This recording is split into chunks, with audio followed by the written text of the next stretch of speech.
What's up, ladies and gentlemen? Welcome to SpawnCast. Evan, what episode are we on right now? 118. 118. Now, we don't actually have...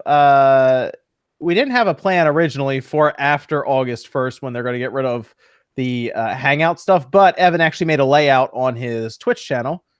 Right, Evan? So we're just about there then. So we're gonna have a cool layout and everything, basically, because we have to after August 1st.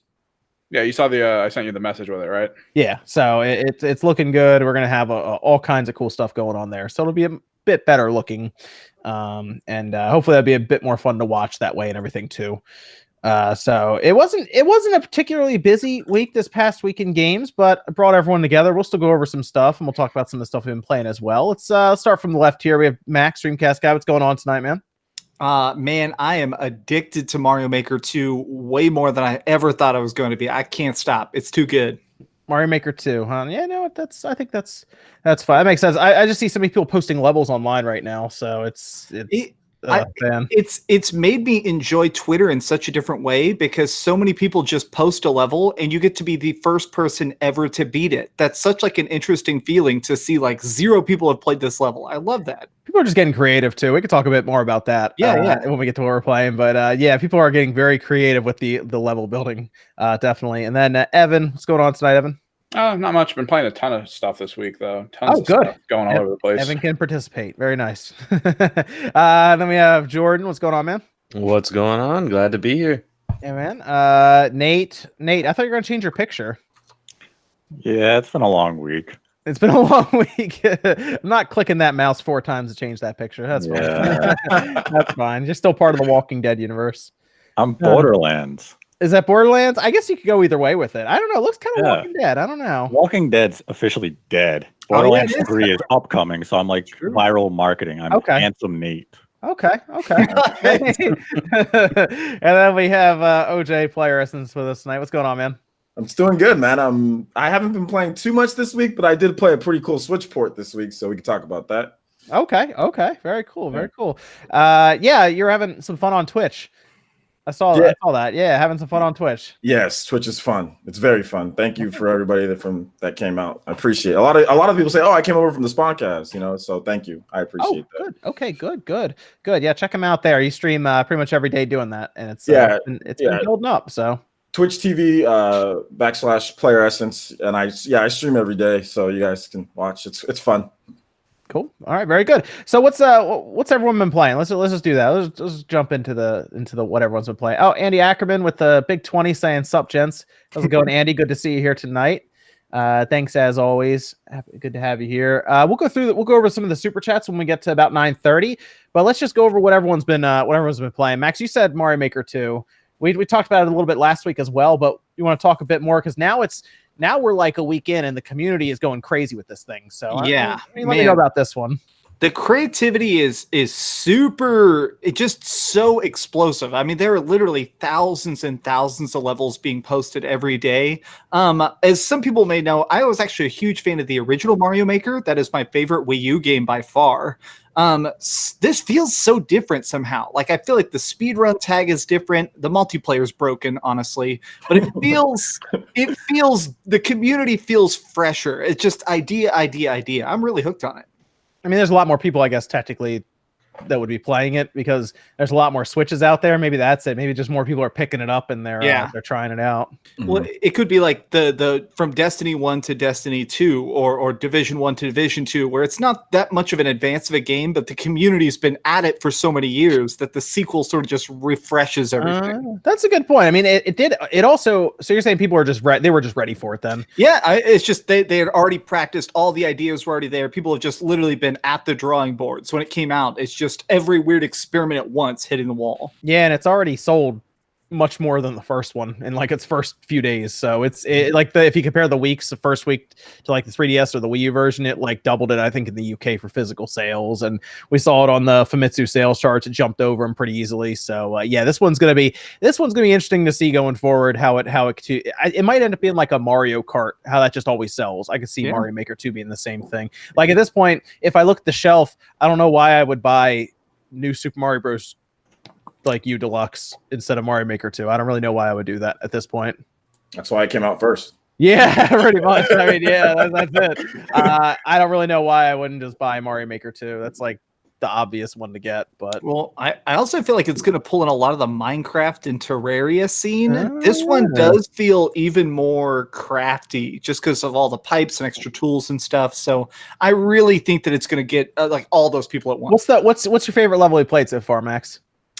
Honestly, there's some good ones by Austin John Plays. The ones I'm really addicted to, they have Japanese names, so I can't even read them. Okay. Some of the top stuff right now are these speedrun levels.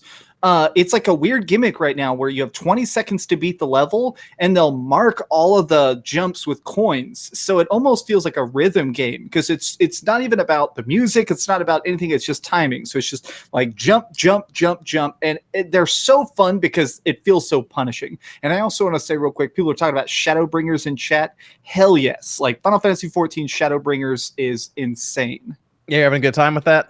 Yeah, dude, it's some of the best Final Fantasy writing we've seen in about 10 years. Like they basically rebooted the whole game. They take the main character to a new universe.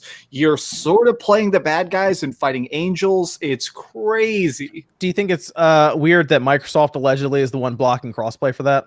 Yeah, and I bet they're probably regretting it because right now the game is so popular right now. Sometimes there's a 30-minute queue to log in just because so many millions of people are flooding into the game right now like never before. So I bet Microsoft is going, damn it.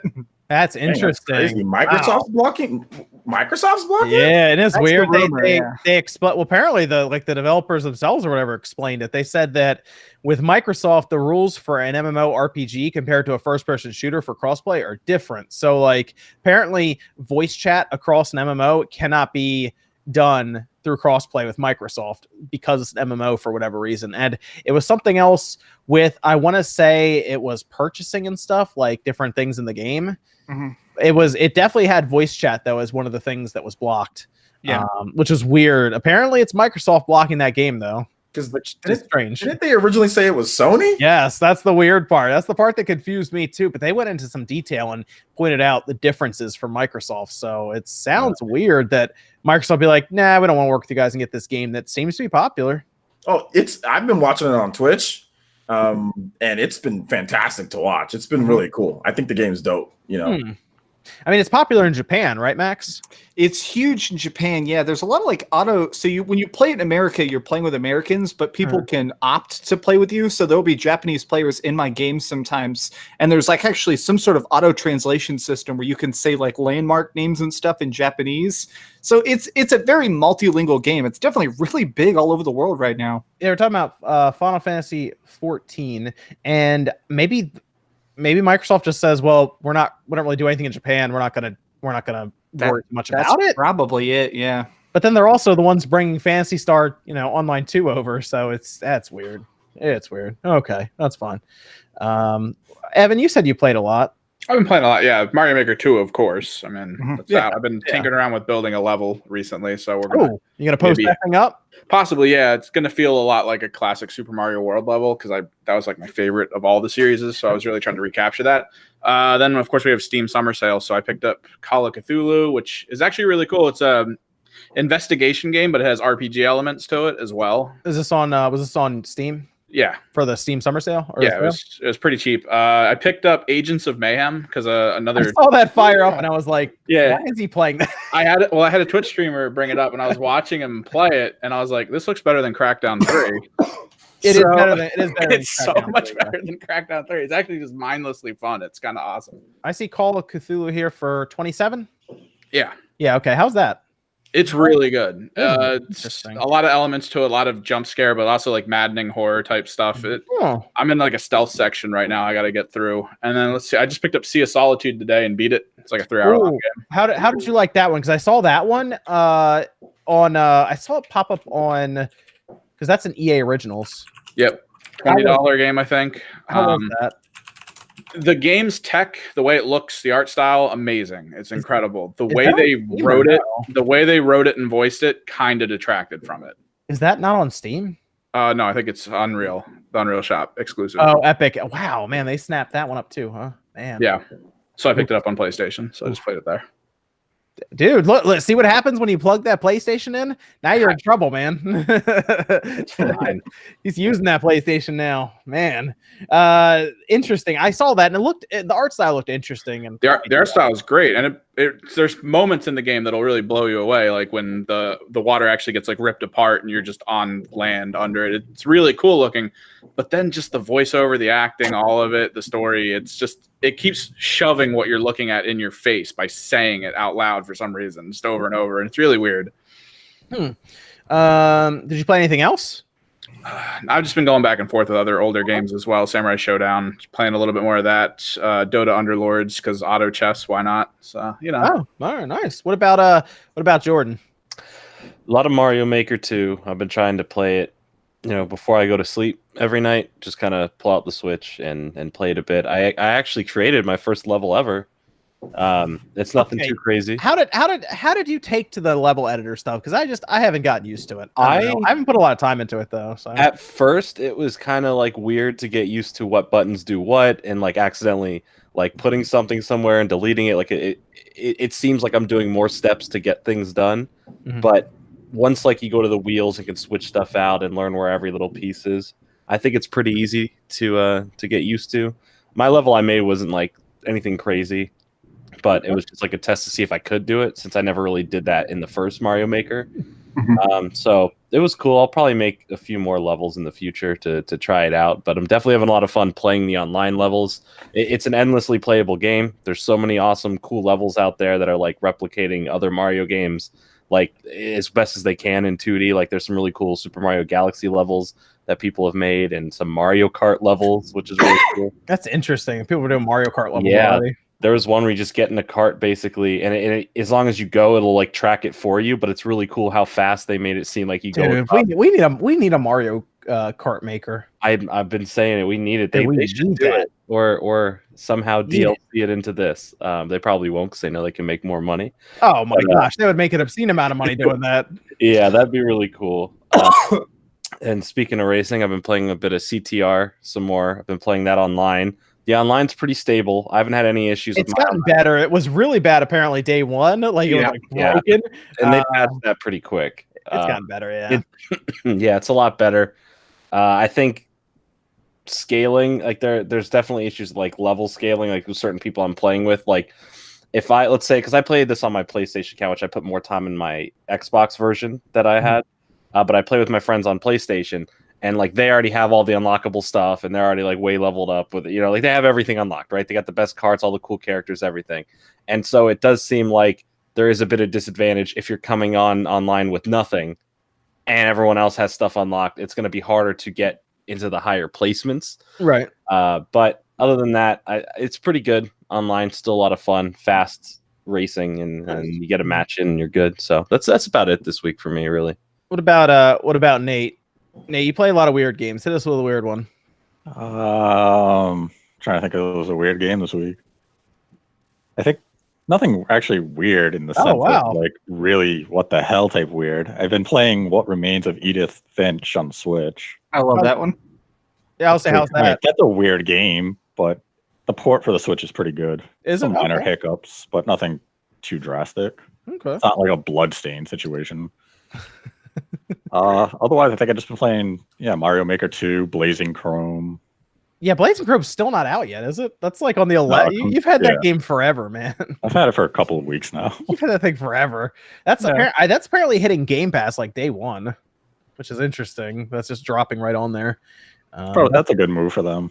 Yeah, it'll probably get more eyes on it than on Microsoft on the Xbox. Yeah, retro style game on the Xbox. Do it on Game Pass. More people will be inclined to try it there because it probably sell best on Switch, just considering it's like a Super NES styled game. Yeah, apparently. I mean, a lot of people have a Switch alongside their other consoles, so maybe they're thinking if we throw it on Game Pass, then maybe they'll be inclined to also buy it on like the Switch if they really like it or something, just to play when they're not at home. But yeah, that's an interesting one.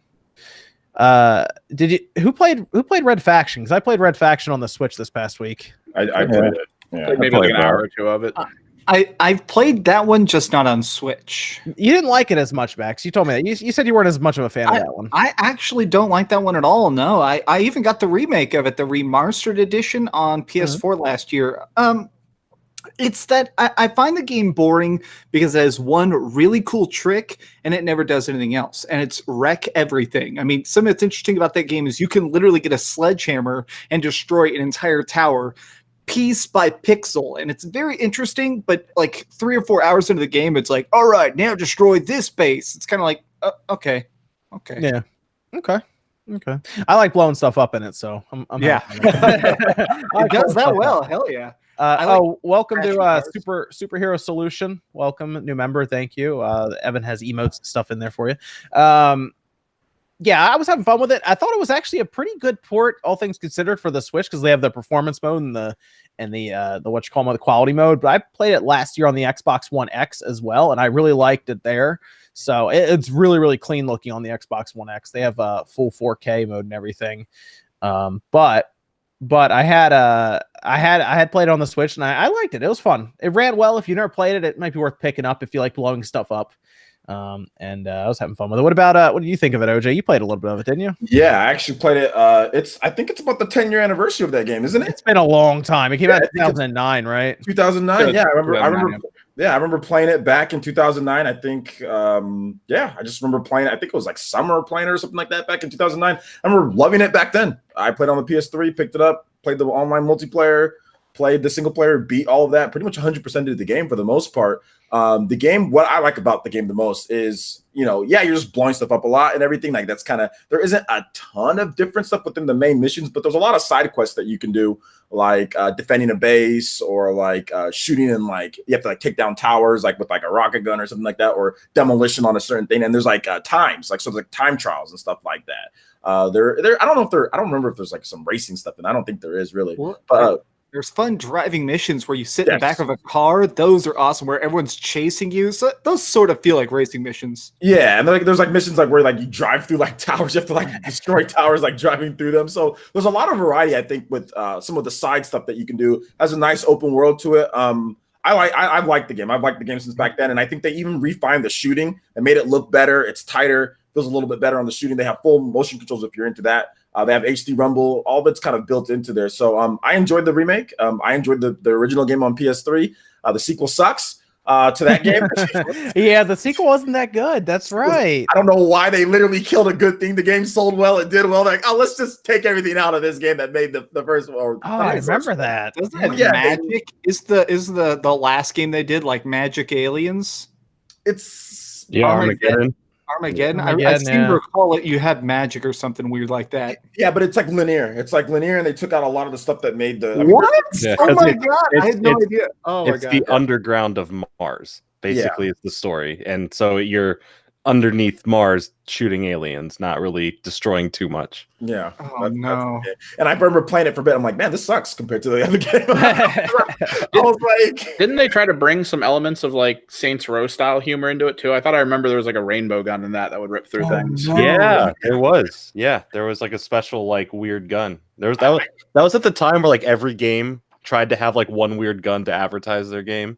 Like that Saints Row 3, like everyone had like a weird funny gun to advertise in the pre-order campaign. Just literally ripped that same world and then just made different missions. And it might not have been done as good as the first game, or as good as Guerrilla, but it still would have done better than what Armageddon, because that's basically what killed Red Faction right there, was that game and that sales. So but in terms of the Red Faction Guerrilla, they remastered the right one. Good thing they didn't go back to Armageddon. So they remastered the right one. I think it's good, and it's $30, so not bad on the Switch. You can get it now, or you can wait for it to be cheaper. But overall, I enjoyed the game. I enjoyed the game 10 years ago. I enjoy the game now. So yeah, I was playing that. Played Mario Kart. I played that Mario Kart. What else did I play? That's really it. Yeah, that and Mario Kart.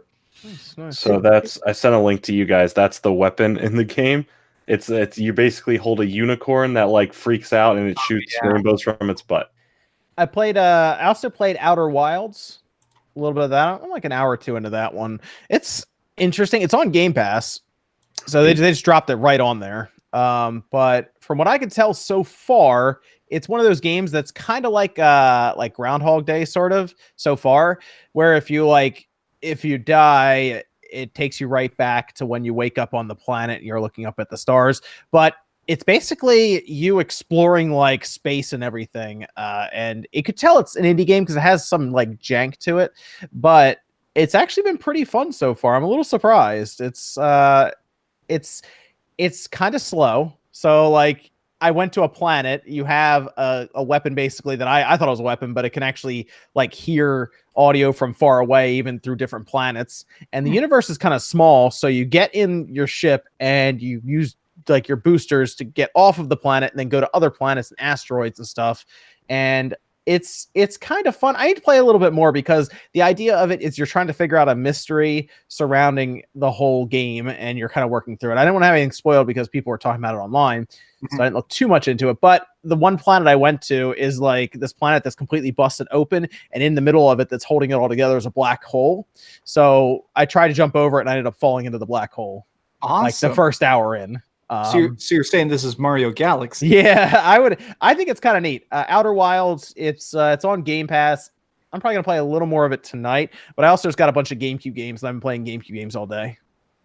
So when I had time, I ended up just playing a bunch of GameCube games. So I just played games from like the early 2000s for like most of the day when I had time. Did anybody? And I know we can't talk much about it if y'all did, but did anybody else get Soul Seraph? I did not. I don't know what that game is. It's a random little indie game. It's being funded by Sega, and it's basically ActRaiser 2, like the PlayStation game where you play as an angel and chop people up. It's interesting. I'm going to be making a big video about it. I'm allowed to talk about it on Monday, but it's just so it's next ActRaiser then. Yeah, it's basically ActRaiser 2, and it sounds like they poached a lot of the development team. The original dude who did the music came back. I'm playing that right now.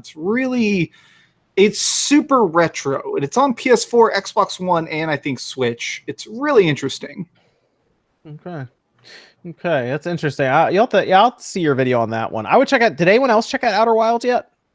I've heard a lot about it. I heard there's 9 planets. I heard a lot of people saying that it's one of those games you have to play like 2 hours at a time. It's great. I've heard people say you can beat it in about 20 hours. People really seem to like that game. Like I saw it online. I was like, I'll download it, and it has kind of the sense of calm. Like you could play it like as a relaxing game. But I'd be curious, Jordan. You should check that one out. You have Game Pass, right? Yeah, I've heard some interesting things about it. I would just be curious. I didn't know it was on Game Pass though, so that's good for me. Is it a rogue game? What's the point? Kinda like, because when I was playing it, when I died, you keep your progress basically, but it sends you back to the planet you started on. But then you can just get in your ship and just rocket right off anyway. So the ship's basically just a respawn point. Technically, yes, but like the people around you don't remember that time has, or don't know that time has passed. It's kind of weird. I'm trying to figure out what's going on in the game, because when you go back, the idea in the beginning is to go get launch codes. After you get the launch codes, you can then take off. So if you die while you're in space, you go back, and the guy that's sitting there at the campfire tells you to go get launch codes again. And you're like, I already have them. And he's like, oh, I must have missed you go getting them. So like people around you don't seem to, like they seem to go back in time, but you don't. Yeah. So I'm trying to figure out what's going on there, but it's kind of interesting. There's a bit of a mystery to it. So, and there's like these weird other alien beings that you're technically interacting with, kind of like they're leaving hints and stuff, and you're finding them on the different planets. So it's kind of neat. I've heard a lot of people say it's basically the Witness for this year, because the game The Witness was one of those weird puzzle games that people are literally saying, like telling stories of having to have a pad and paper to figure it out. I've heard a lot of people say that's probably The Witness for this year, of like the puzzle game that everybody's stuck thinking about. I see some people mentioning Majora's Mask, kind of actually. It kind of has a little bit of that. I'll admit, yeah, a little bit of that. Where the time travel stuff going on there. So I need to play a bit more to see what else is going on, but it has my attention. I'll say that. So it's again, anyone wants to try it, it's on Game Pass. You can go download it as an indie studio that made it. So it has good reviews online. Might be worth checking out. Did we get everybody? Did I get Jordan? I got Evan. We got everybody. That's mostly what I've been playing. Then Mario Maker 2, of course, and GameCube games. I played Mario Strikers today. Nice. I like Mario Strikers. That is an awesome game. Specifically on the GameCube. The GameCube, yes, the GameCube one, yeah, definitely that one. And then I played what else? I played Mario Strikers, Prince of Persia: Sands of Time, another game I really like. 2-1. Yeah, I got a whole bunch of GameCube games. I've decided I'm going to try to complete my GameCube collection. Get Skies of Arcadia. Skies of Arcadia on GameCube is really interesting. Yeah, because I think I'm going to another convention later on this year, and I'm going to be looking for some GameCube games there. So, but I ordered lots on eBay to get everything kicked off, and it's moving pretty well. So it's gonna be good. Superhero Solution with the big 20 saying, "Keep up the awesome content and thank you."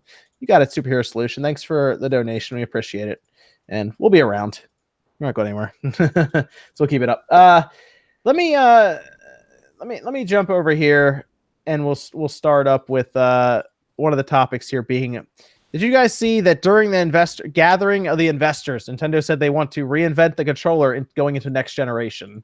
It seemed like an odd thing to say just out loud. I don't know if they were just talking to the investor with like investor speak, saying we're going to reinvent the controller and make something new for people to use as the new default. Because I mean, if you look back, they brought the D-pad into existence, and everyone uses that still. The analog stick, they popularized the analog stick after Atari attempted to make it work. So I'm trying to figure out what they're going to do here, because I guess technically the Wii Remote was used after that came out to do something like the PlayStation Move controllers and stuff. Mm-hmm. I've been trying to figure out how they could do this. I thought about the Steam controller briefly because that has like the haptic key touchpads. Yeah. And I'm like, I wonder if they would look into that and try to change that up. And then we've seen the modular controllers, but I have no idea what Nintendo could do, because we can't really wrap our mind around something that doesn't exist yet. If I had to make a complete, absolute shot in the dark guess, there's been a lot of advancements in technology of stuff that connects to your hand, where you literally put sensors at the tip of each finger and stuff, and it lets you actually physically grab things. I feel like the person who would finally get that right in a cheap way would be Nintendo. Dude, that would be insane. They've been doing stuff and experiments already to have like pulse monitors, and they did those experiments for a while of like a horror game that would get scarier depending on like how scared you already are and stuff like that. I feel like if anybody's going to do that, like straight up, I could definitely see a Nintendo glove called the Power Glove. Yeah, so we're thinking Power Glove 2.0. Are they going to do that? Yeah. They're doing the Power Glove all over again. Yeah, Power. Yeah, it's going to be called Power Glove. Oh man, what was that? What was that other thing they had that was? It was called the U Force, right? Where you just kind of make motions in like a field and it pretended to do stuff. I'm trying to figure out if they go back in time and grab an old design that they had and like reinvent it for the modern era with new technology, like the Power Glove. Well, I mean, sort of the Virtual Boy. I mean, I do feel like the Virtual Boy sort of got reborn in the whole Labo VR. That feels very Virtual Boy to me. Of like, it's not about full experiences; it's about interesting little tastes. Yeah, yeah, you're right. Actually, I guess they kind of did do that again. I don't know if Nate, do you have any idea what they could be doing with the controller? I think it was just investor talk. You think it was just investor talk? You don't think the next gen controller is going to be like this crazy new thing? No, I think this is the same company who came off the GameCube and said, "Here's the Wiimote because modern day controllers are too intimidating for new gamers." So if the only way they could go is to create another controller that has less buttons, but more and more developers are making games that require more buttons. Yeah. So it's just them saying we're innovating in a way. Controller is something on our mind. It doesn't mean the Switch 2 is all going to sound with some like transforming controller of some weird type of thing. It's just investor talk of saying we're looking to the future. We're looking to innovate in new ways.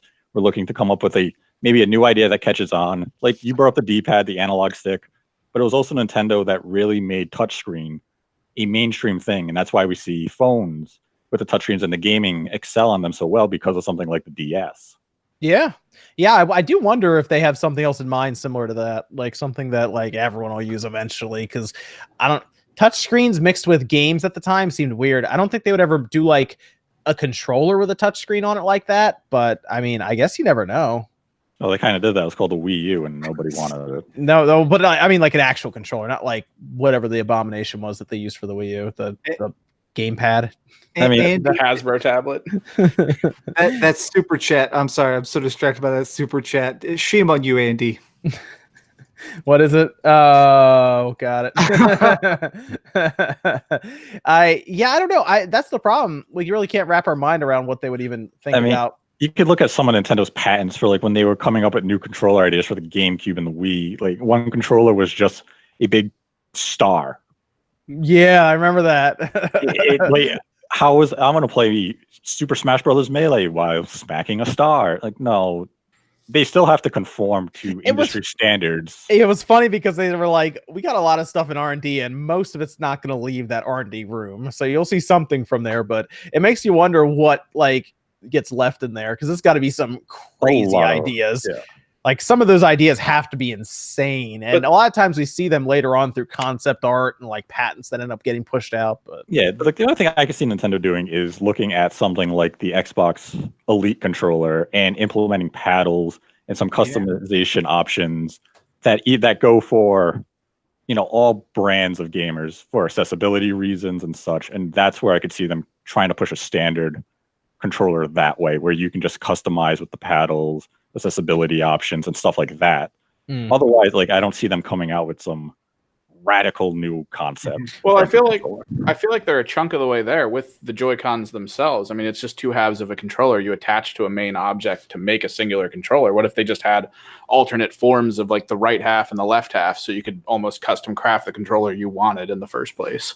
Like why would that not be a thing? Like you could have a D-pad on the left and you could also have a 6-button layout on the right because that's what you would want instead of whatever they have normally, just because maybe you play more fighting games on it or anything like that. I think that minor thing could be just a great way to go about doing it. Yeah, that's kind of what I was thinking. I was thinking they're going to take, because I don't think they're going to ditch the Switch concept because it's too convenient. It's like too good, right? So I don't think they're going to ditch the whole you can take it on the go and do whatever. I think they're going to advance that tech. So if they do go in that route, I'm feeling that they're going to do some type of advancement of the Switch Joy-Cons in terms of being able to swap them or do different type of stuff with taking off one of the analog sticks and putting on other stuff. That's what I would think they would do. And if you look at like what they've done before in the past, I mean, they've always done like the analog stick back like N64. That was so cool, right? And maybe they advance HD Rumble to where you guys might like it a little bit more. I know you guys don't really like it, but I like it. So maybe they advance that to where that's more involved in gaming. You know, so I'm thinking that they're going to do stuff like that. But I think they're always going to make one of these because even in the Wii era, they made one of these. You know, so I think they're always going to have that because like it's like that's like a free.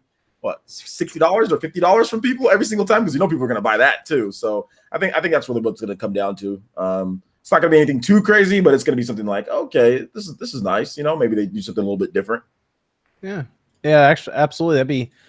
I just want to see what they have in mind, if anything at all, or like you said, Nate, it might just be them just trying to say something to the investor to keep them happy. But we'll see. I guess I don't know. It was interesting. They even mentioned going into next generation. So. It was interesting that they even alluded to that or talked about that briefly. Let me get through some of the super chats here. Ethan R says, instead of shirtless John stream for charity, he should instead sell his bathwater for charity. Oh man, that was an interesting day on the internet. Irvin Mendez says, hey OJ, why do you switch from YouTube to Twitch? I have a video explaining why, but essentially, the long story short, I can't trust YouTube for my viewers in terms of how frequent I stream. YouTube is very anti-content creator, to be honest. They can do a lot of stuff to your channel that you don't even know would happen. They can take your channel off, they can strike it down, they can just do a lot of different things if you stream a lot and there's licensed music and all that, and Twitch doesn't do those things. So that's the reason why. It's a trust issue that I have. Okay, fair enough. Oh, and then the Hell Shot says, OJ, where can I find that shirt? Jordan, you said Blockheads. What's the people that do these shirts? It was Blockhead Studios. They're the ones on Twitter who are running the campaign. I think I don't know if they figured out a new solution, because I believe who they were using had like a copyright thing because of like the Nintendo symbolism, so they had to stop it for a minute, and I think they're still figuring out, or they have. I'm not sure if there's a new update on that, but they're trying to get the rest of the orders that were fulfilled out, but they said some of them were canceled, but it was only a small percentage of it from the website. Okay. But they're the guys who are organizing the merch. Can you still buy the merch right now though?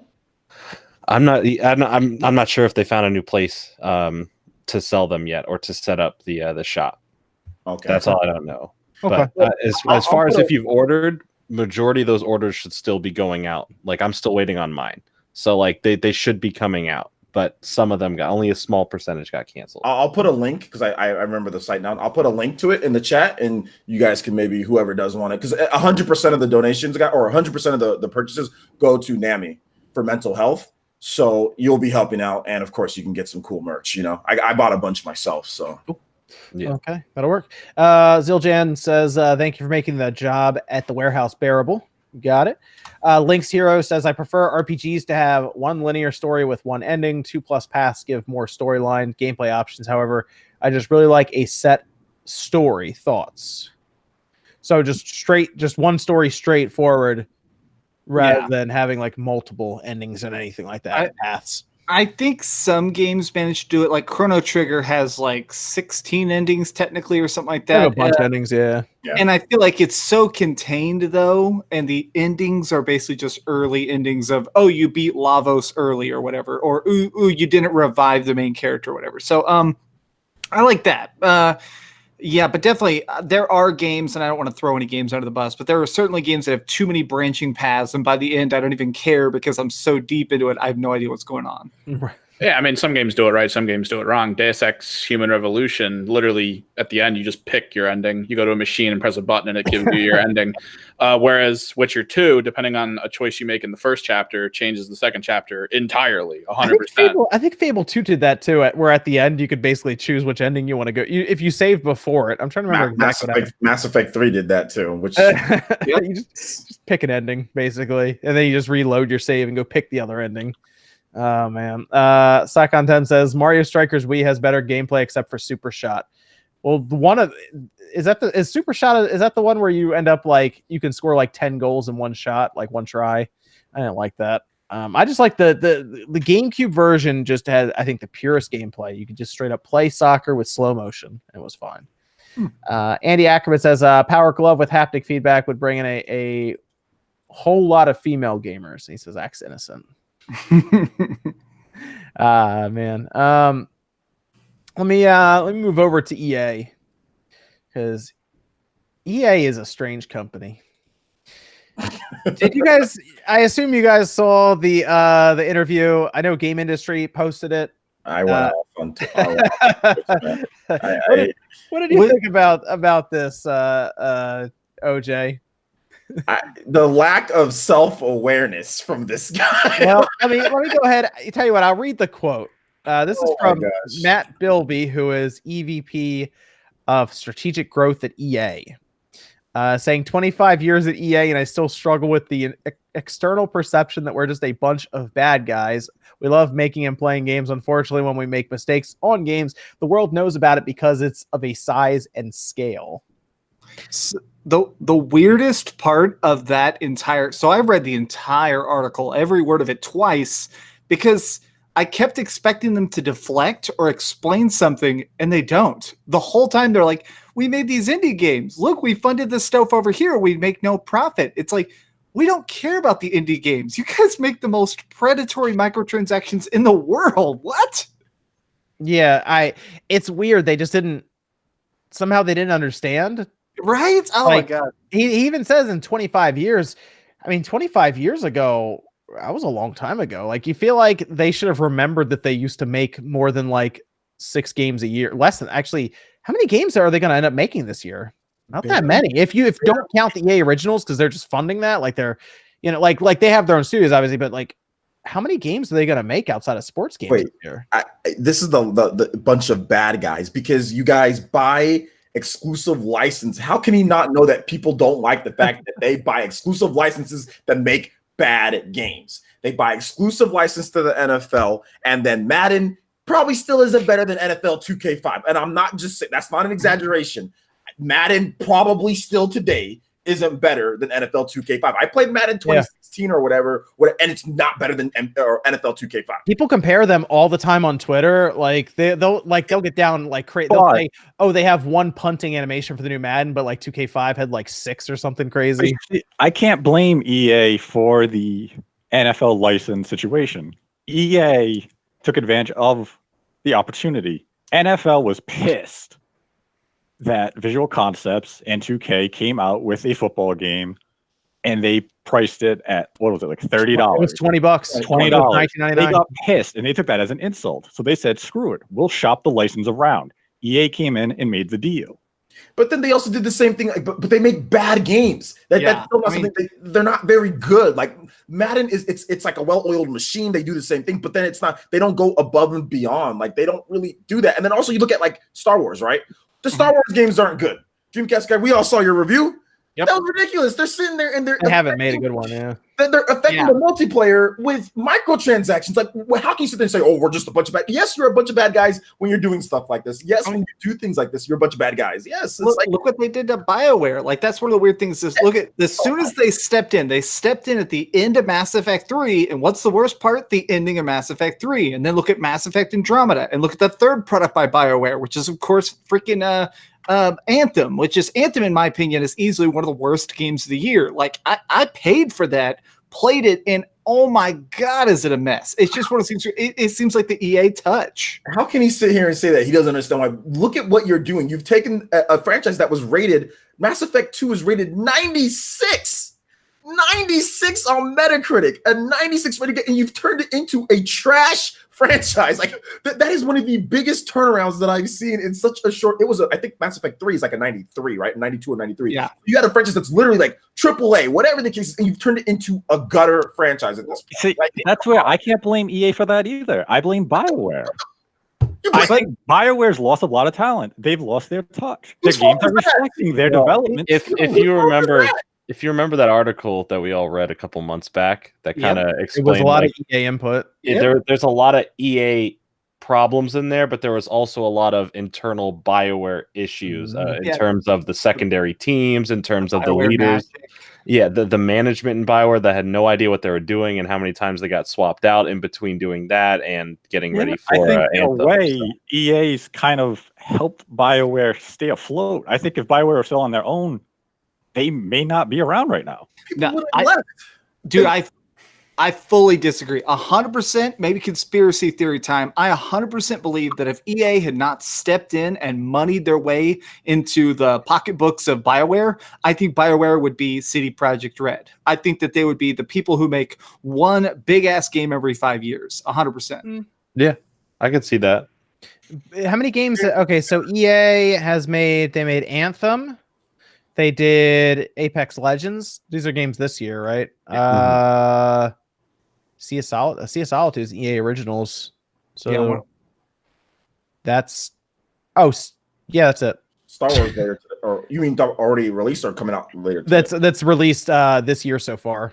Okay, so far. Okay, yeah. So they've released like 3 games. But I don't even think it's a numbers thing, like number of releases, because honestly, most publishers should only be putting out 3 to 4 games a year total anyways to not crowd themselves. But the things they're releasing are so unimpressive. Well, the reason, but now we're like, games as a service has slowed down game releases drastically. Yeah. If you go back, because I looked at this, I was like, let me go back and look during like the PS2 and GameCube era. They released, I think EA released 40 something games in a year. Did you? I had a debate with David Jaffe, the creator of God of War, a while ago, and he was arguing in defense of games as a service from a game developer standpoint. And my counterpoint was what happened to Rockstar, where Rockstar used to put out a game every 16 months. It was Bully. Yeah. It was then we got over here's another Grand Theft Auto. Over here's Manhunt. Like they were doing stuff back to back, and then they realized, we can just release patches for GTA 5 that are big and good and make so many hundreds of millions of dollars. We don't need to make new games. And I was like, that sucks. It does. And EA, I can't sit here. I don't know how he can't sit there and say that he can't see why. You know what I'm saying? Like I just with Anthem, you're sitting there and you're touting out Anthem's going to be this and that and that. This is one of the worst fall from graces that I've seen a studio ever. BioWare used to be that studio that was like KOTOR, Jade Empire. You knew when you played a BioWare game, man, it might be rough, right? Like Mass Effect 1, it was rough. It might be rough around the edges, but they'll refine it. They'll make things better, and it's still going to be a good game at the end of the day. I played all of those games that we talked, and they were just like back to back to back. It was Jade Empire. It was KOTOR. It was just all these cool games. Mass Effect 1, Mass Effect 2, and then it just got into EA. Then EA happened to them, and it's just it's not the same. I don't think EA they ruined Need for Speed. Like there hasn't been a good Need for Speed game in how long? Like EA crashed. Apparently one is still coming out this year. What? Yeah, they said one's coming out this year. They just didn't ever really talk about it. But yeah, there's a few things they didn't talk about at E3. Well, apparently, I assume they're going to tell us about it this month because it's going to come out in what, like October? Usually it's a November release, like that. Like, well, they have now Star Wars on the 15th, so they may do an October. Yeah, so they still have FIFA, Madden, NHL. NHL surprisingly is coming out. That's good.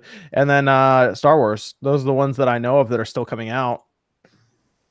But they just the games as a service slowed down game releases heavily. I think for big publishers like Ubisoft said they don't even want to make that many games every year anymore. I don't know if I would put blame solely on games as a service. I mean, last gen on the PS3 we had just from Naughty Dog, we had Uncharted 1, 2, 3, The Last of Us. So far, we've had Uncharted 4 and and the other one, the one that started as a DLC chapter.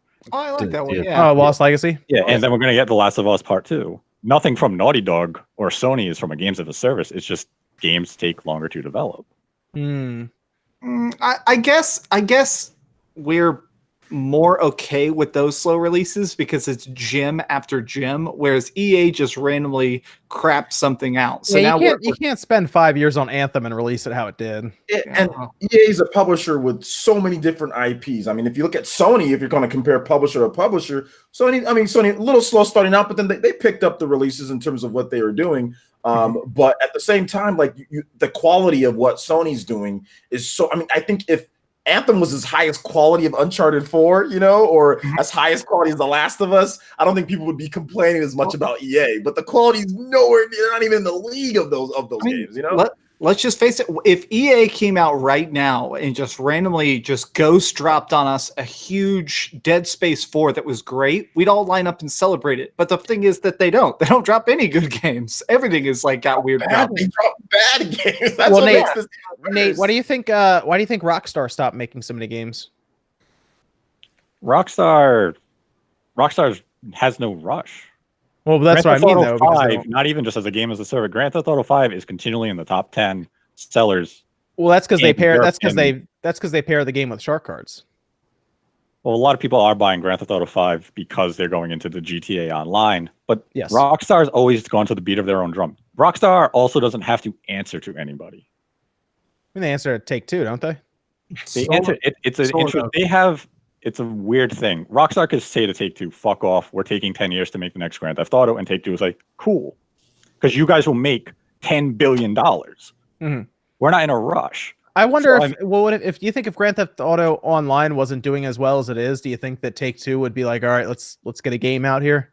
They probably would have gotten something out by next year.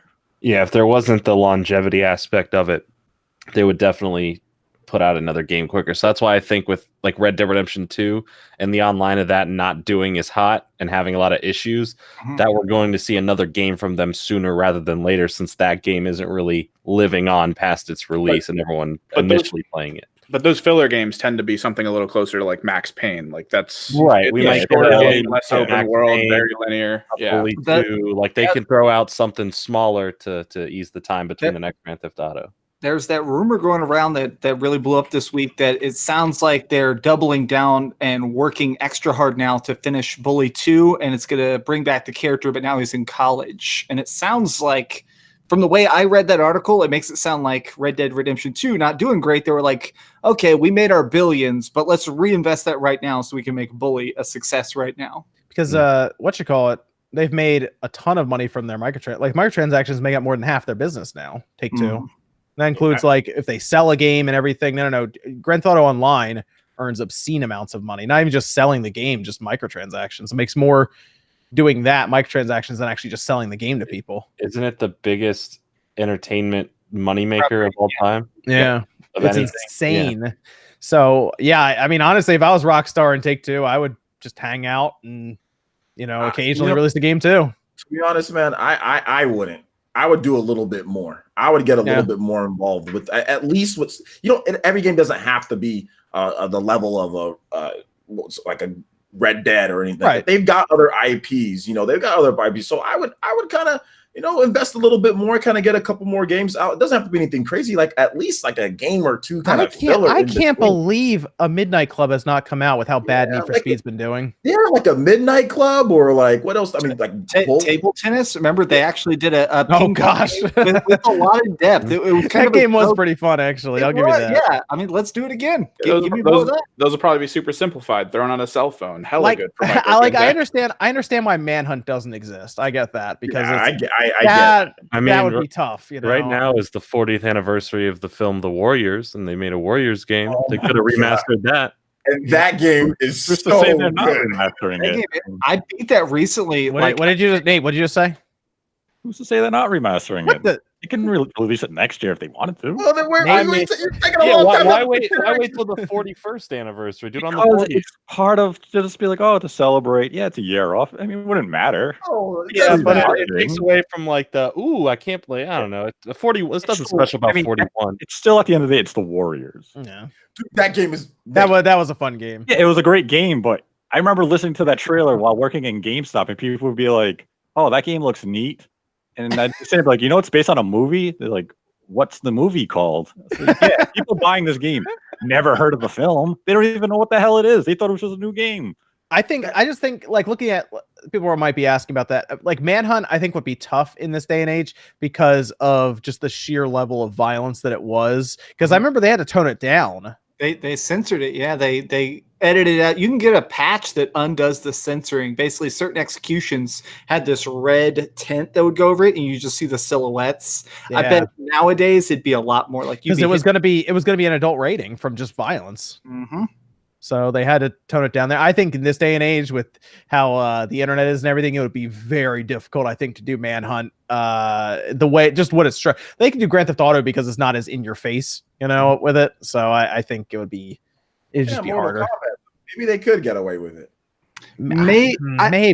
I think the difference is the satire of violence versus the glorification of violence. I do feel like Manhunt was supposed to gross you out. Like, if you played the original Manhunt, there was a special thing where if you played it on Xbox, you could plug in a headset and you'd actually hear the guy, the director would say gross stuff in your ear, like, oh my God, I'm gonna nut. And like, if it grossed you out when you said something on the mic, like, oh, it would actually make a sound in the game. Like, it was supposed to shock you. That's funny. Yeah. And on top of that, you made a good point, like the satire, because like you shoot somebody in the head in Mortal Kombat, they get right back up. You know what I'm saying? So and that obviously that's not going to happen in Manhunt. So yeah, you're completely right about that. I think a Manhunt could exist today. The ratings are a little different of how they actually perceive stuff, but I mean it's still going to come down to how they approach the situation, and if it's just is it just horrific in the sense where people are puking. Or if it's just, hey, that's pretty gruesome, but you can still get away with an M rating. But nobody showed a butt, so it's all right. I mean, there is in GTA 5, there is full dick and balls. Like, there's a couple times you run into cult members, and there's just nutsack swinging around. So I feel like censoring is still not too egregious. I'd be curious to see if they could get away with that. That'd be interesting to see if they try a new Manhunt. But I think you have a better chance of a new Manhunt today than something like Midnight Club. Oh, I cannot. Yeah, there's a lot of licensing with cars and stuff. I get that, but Midnight Club was awesome. You have the licensing with cars, music, and it's just the fact that racing games in the current market just aren't explosive. No, and they've already talked about it. They want a game that's going to last a while with online and everything. And again, that's like just the focus. It really companies club to sell 15 million copies. It coming in and selling 2 million copies, they'd sit there and say, "Well, that was a failure." Yeah. Well, I mean, how many Gran Turismo? So Gran Turismo actually sold pretty well, I thought. So I mean, people want a good Need for Speed. I wonder how many people would remember Midnight Club. I mean, we had Midnight Club LA on the 360 that I remember playing. That was the last one, I think. I wonder if enough people would remember it just from that name. They've incorporated it, some of the mechanics and like the car customization stuff, into the Grand Theft Auto series as a way to keep the idea of it going. And I wouldn't be surprised if in a Grand Theft Auto 6, with a lot of their online focus, that they kind of turn a lot of like the fun races you do into a more like realistic option to have this Midnight Club access with the customization and the cars they can have in that Gran game. Turismo Sport has sold an estimated 8 million copies. That was in June last month that was reported. But they gave away Gran Turismo with like the VR headset at one point. So yeah, it's not going to sell 15. Midnight Club would not sell 15 million copies at all. I wonder how much the latest Need for Speeds have sold. Probably yeah, not well. That's the real problem we're running into. My other question is, what happens when we get into next gen? Are these companies still gonna think they're gonna sell 20 million copies of a game for the PS5 right away? Probably not. Right. I mean, I feel like what we're going to see is I think the cross generation is going to be really messed up this next generation. I think there's going to be a lot of stuff that's purposely drug out on the PlayStation 4 and Xbox One because they know it runs on the next generation. So I think the overlap is going to be a lot more egregious until the adoption rate picks up. Okay. Yeah, I mean, I'm just shocked that EA can't figure out why people see them that way.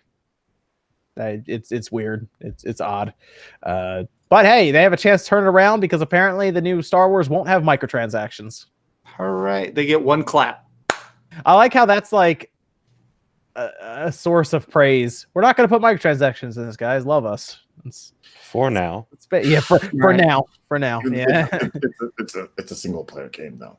They're really looking for praise. We're not going to put microtransactions in a single player game. Well, thank you. Thank you, EA. We appreciate that. Oh, but there's 2 levels of the game missing. We'll sell it to you for $10. Right. It's not a microtransaction. It's DLC. They're gonna season pass the hell out of that thing. I bet they're gonna do the stupid thing where there's a season pass day one that's like $30. They promise you like 3 storylines, and if you prove it day one, you get a special booster or something. Different lightsaber color. Yep, 100%. It lets you earn more, XP. You can level up faster. I hate that crap. Well, it's called surprise mechanics now. So, yeah. We also got to talk about that because just a little bit ago they said that these are loot boxes. Now they're trying to change the name to with the parliament over there and everything. Like, come on, man! Like, why are you calling them that? Why are you trying to be deceptive? Like surprise mechanics. Just tell it for what it is. Your whole business is operated on microtransactions. As soon as if they didn't have FIFA and the microtransactions, they're in trouble. So they better think of something different going into the next gen. This is where it's weird, and it's like a devil's advocate here is, I'm EA. I offer these loot boxes in my FIFA and my Maddens. Well, now you as the consumer, if I have 10 million people buying them, I as a business is sitting there saying, I'm making money. You idiots are buying it. There's demand. Stop buying the damn thing. FIFA, the last FIFA, I think it was FIFA, not quite FIFA 9. What are we on right now? FIFA 20 coming out? FIFA 18 sold 24 million copies. Why try to change the name of them though? Like if they're loot boxes, they're loot boxes. Like if there's not a problem and the demand's there, everybody wants them. Why are you sitting there trying to change the name? It's to avoid legal. It's legal stuff, but it's also perceptive spin. Because I mean, people like us and people all over the world have basically been going like loot boxes evil, loot boxes evil. Now they're sitting in a room where the people they're talking to might have only ever heard of loot boxes in that respect, where someone says loot boxes and evil in the same sentence. So they're just trying to spin it to try to have like a level playing ground to talking to talk older to them people, about basically. it. Yeah. But they also called them loot boxes themselves, though. Like, then change the name completely. Then don't sit there and call them surprise mechanics here. Then call them loot boxes when you're talking among yourselves and to the gamers out there. So that's my issue. They talked about it on Twitter that way. They were like, guys, no loot boxes in Star Wars. And then like 2 weeks later, they said, "Oh, surprise mechanics." You know, then that's purposefully being deceptive to everybody. So that's my issue. Like you're purposefully doing that. Then don't if it's no problem, it's not a big deal. You know what I'm saying? Then call them surprise mechanics. From now on, call them surprise mechanics. Yeah, really. Oh man, they won't. They'll go back and forth probably between them, or they'll come up with some other name. I don't know. Well, I mean, that's the thing of bad business is obfuscation, trying to confuse terms. So that's why sometimes they'll call it a microtransaction. Sometimes they'll say these are special unlocks. There's pay for shortcuts. Like they constantly change the name. That way nobody can have a conversation. I just think it's amazing that people still buy microtransactions in FIFA like that, considering the next year they have to do it all over again. Because the core people who have these issues with EA, who say they are the devil of business, They aren't the ones doing that. It's the casual gamer who buys FIFA once a year, puts his $60 down and say, I'm going to drop $1,000 in this game. I want to build my ultimate team. I love FIFA. I play it 8 hours a day for a year. Yeah. And that's all they do. Well, and they enjoy it. They love what they're doing. There's that truck driver who does all the memes where he like drives down. He's like a British truck driver who does all sorts of like Twitter jokes where he like yells at people on the road. And he talks about the fact that all he does is drive his truck and come home and play FIFA on his Xbox One. And that's all he does. So he just spends all of his Twitter money on Xbox One. Oh, man. That's crazy. It is what it is, though. I mean, if people want to, if that's how people want to spend their money and that's how people want to, fund that type of thing, then let them. Let's see if the bubble bursts at some point. But I don't know, man. 24 million. If it does, they're gonna struggle because they're gonna go backwards quickly, since they'll lose a ton of revenue all at once.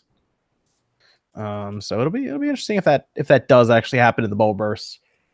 Alan Wake. Wake might be coming back, and it not only it might be coming back, it might be going to other systems. Which is very interesting. So the publishing rights apparently have reverted back to Remedy. They basically control all of Alan Wake now, which was an interesting bit of news to read kind of out of nowhere. And then they said, well, Alan Wake could technically go to any system. We could put it on a platform now. Maybe we'll do that. And they said in an investor call that they're expecting an extra $5 million of profit or something like that from past existing things being rebranded. That thing's getting remastered. You know, I'm so excited! Oh my god, I'm so excited! That thing's getting remastered. It's gonna be a quick remaster, but I have a feeling they're gonna put it on everything. Like I think it's going everywhere. They're gonna put it on the PS4, the Switch, the PC, and they'll put it on the Xbox again. Yeah, well, because a lot of people forget this. Alan Wake ran at 600p. This was actually one of the earliest HD-ish games on the 360. So it actually ran at 600p. They could easily throw this on a Switch and run it at full resolution. Yeah, they could definitely do that. Drop it on there. Be kind of like one of those, like an LA Noire situation where it got a nice bump in resolution and everything. How did you already have the game ready, man? Well, I have all 3,000 of my games here alphabetized because I'm that kind of nerd. Okay, I was just you used the force and just went straight to your hand. I was like, yo, that was cool. Okay, go ahead. My bad. That's really cool though to see Alan Wake possibly come back, and then because the remaster could help to fund possibly a sequel even. Yeah, or I'm very much hoping the collection actually includes American Nightmare because nobody played Alan Wake American Nightmare, and it was actually pretty decent. I'm curious when they would actually get that out the door because maybe I wonder if they knew those rights were coming back to them, and they had been playing around with it and thinking about it, and maybe already working on it. Maybe that's a next year thing. Maybe next year it'll be announced at E3 that Alan Wake is getting a remaster, and then at the end of that, they announce that there's a sequel coming down the line for that. Did y'all see they made the opening level of Alan Wake 2 a couple of years ago? Did y'all ever see that? No, that's interesting. If you Google it, they gave the footage to Polygon, and Polygon got permission to post it. So if you look, there's the opening level of Alan Wake 2. And it's really interesting because it's Alan Wake exists in the darkness now. He's instead of being saved at the end of Alan Wake, he just gets stuck in basically hell. And it looks so different and so cool. And they were very clear of we made the first level as a concept, and then the Microsoft approached us and said that they would fund Quantum Break. So we were like, well, we got to go that direction now. So they just stopped. Yeah, maybe it might also have to do with they might have to have halfway decent sales for Control as well to help out with Alan Wake funding. I actually played Alan Wake and beat it back in the day. I don't remember a damn thing about that game. I remember literally nothing. And I played and beat it, and I think I liked it. I think, but I don't remember anything. When did that game come out? It was 2006, right? It was a long time ago, right? Yeah. It came out 2010. I remember watching some tech videos on it because it was one of the first games that really tried to push using multiple core processors on PC. I remember that was one of the things they talked about with the physics in it. And the lighting and stuff too. I remember that. It wasn't just the lighting, but all the in-game physics was done based on CPU because people were trying to start to move it over to other things. But then I also had a friend who I think beat it once every 3 months because he just loved it. He just kept going back through it. I've beaten it 5 times. No joke. I've beaten it 5 times, including the DLC. When I bought my copy, it actually had all the DLC inside the box. This is one of those games where like there's an ending, and then if you do the DLC called The Signal, there's like a separate, even better ending. Oh man, I don't remember that. I remember playing it and like using like the flashlight and then like shooting, and stuff like that. But I just don't. It just wasn't a very memorable game to me. But if they bring it back, that's cool. I might try it out again. But I remember because I was where was I in? That was college, or I was out of college. One of those two. It was 2010. So I remember playing it. Yeah, around then. And I just don't remember anything about it. So if they brought it back, I'll try it out again. Wait, so that means next year would be the 10-year anniversary. Mm-hmm. Oh, I'll make you a deal, OJ. When it comes out, if it comes to Switch, I'm not even joking. Chat can hold me to this. I'm gonna buy you a copy so you can stream it, and that's a legit offer. I love this game. I think you're gonna love it too, man. I'm down. I'm down for that. Yeah. Heck yeah. Another sponsored stream, man. Yeah, another. I have a bit to do next week. Got like 6 or 7. That's awesome. That's awesome. Good stuff. So yeah, Evan, you want to hit us with Discord questions that we have while I go over some of the super chats here? Yeah, we got a couple random ones, just mini topics, I guess. Do you think Samsung could ever break into the game console market? No. They have the money probably to, but they provide a lot of chips for a lot of places. So I don't know. It might be kind of tough for them to get the IPs around the game to do it. I think they can come up with the hardware, but to actually build the games would be a whole nother thing. So I don't think it'd be that. Like Google is having a hard time as it is. So I don't think it'd be easy for Samsung. Google's not even making a physical console either. Yeah, it's hard for them. Yeah, it's just hard for them. They to even make a game at this point. Like we're still waiting for Google to even make a game and show it to us. So, yeah, I don't think Samsung would. I think Apple would have a better shot than Samsung because they have the money. What's another Discord question, Evan? I'm actually going to cut this one down. What game, I guess, for each of us have we invested the most time and money into? Time and money. Ooh. I just have to say offhand, just because of how it was, World of Warcraft, even today, is still like, I'm pretty sure that's the top for my list. I played World of Warcraft every day for, I think, 6.5 or 7 years. So, and you paid $15 a month to play that game, plus the $60 expansions. I probably paid at least a couple $1,000s to World of Warcraft. Maybe Smash 4, because I don't play MMOs. But Smash 4, I bought or just if you want to include like the 3DS and the Wii U version. So I bought both of those. So that's $100 something. Then all the DLC for both of them. It has a couple $100 of DLC when you add up everything. So probably Smash 4 for me. I think the Borderlands series overall because of the amount of DLC and time and how many times I've purchased it on different consoles. I've played, I think, 12,000 matches in Halo 3, so I'm gonna go with Halo 3 or just Halo in general. I spent way too much time in that game. Halo 2 and 1 were just as much too, so yeah, just Halo in general. Yeah, the Halo franchise, I guess. Dude, I've played so much Halo. Oh my gosh, when the original Xbox came out and it was Halo 1, I used to play Halo 3 all the time back in the day. But when the original Xbox came out and we were doing LAN connections and stuff in the house, it was over, man. It was just Halo. My favorite my favorite multiplayer game ever in terms of experience is Halo 1 LAN. I think still to this day you can do Halo 1 LAN and it would be still a superior experience than so many other things out there. Yeah, I saw Modern Vintage Gamer did Halo. I think it was all the generations of the Xbox LAN together. I think they did Halo. He did Halo, and it worked. I did Halo LAN in college with just 4 people, and that was like, yo, this is better than like Call of Duty. I was having more fun than playing like COD online and all that. It's even with that low amount of people, it's fun. We had clubs in my college for that, and we had a media department because we did a lot of like video editing and stuff. So we had giant projection screens and stuff for it. It was fantastic. We would my one buddy had like the LAN thing you need, like the brain hub thing, and every single birthday, it could be Arbor Day, Flag Day, no matter what, we would all get together and have a LAN party every single time. So we had literally 12 LAN parties a year. So freaking fun. It was Halo at OJ's in high school. That's how it was. my mom was a nurse, so she would leave at night. So Halo at OJ's this weekend. Halo at OJ's. Halo at OJ's. My buddy's mom was a flight attendant and he didn't have a dad, so she'd be gone like all weekend, like doing flying to Japan and stuff. And he'd be like, "All right, guys, the fridge is full of Mountain Dew. Let's hook this bitch up." We would just play Halo every weekend at my house, or we go to a big Chris's house and play Halo. It was just that's all I played at one point, man. Was just Halo 1, all throughout high school. Just Halo 1 and Halo 2. Just Evan, Halo coming to PC. I see. Evan's gonna get into Halo then. Mouse and keyboard destroy some people. There you go. There you go. Let me get through some of the super chats here. Dark Type says Nintendo Labo Kit 5, build your own controller. There you go. That's how we're going to revolutionize controllers. It's going to be made out of cardboard. Atrocity Knight says with RGT interested in the Mini now, if he wants to dock it, he'll have to get a Pro controller. You would think that, but he'll figure out a way around that.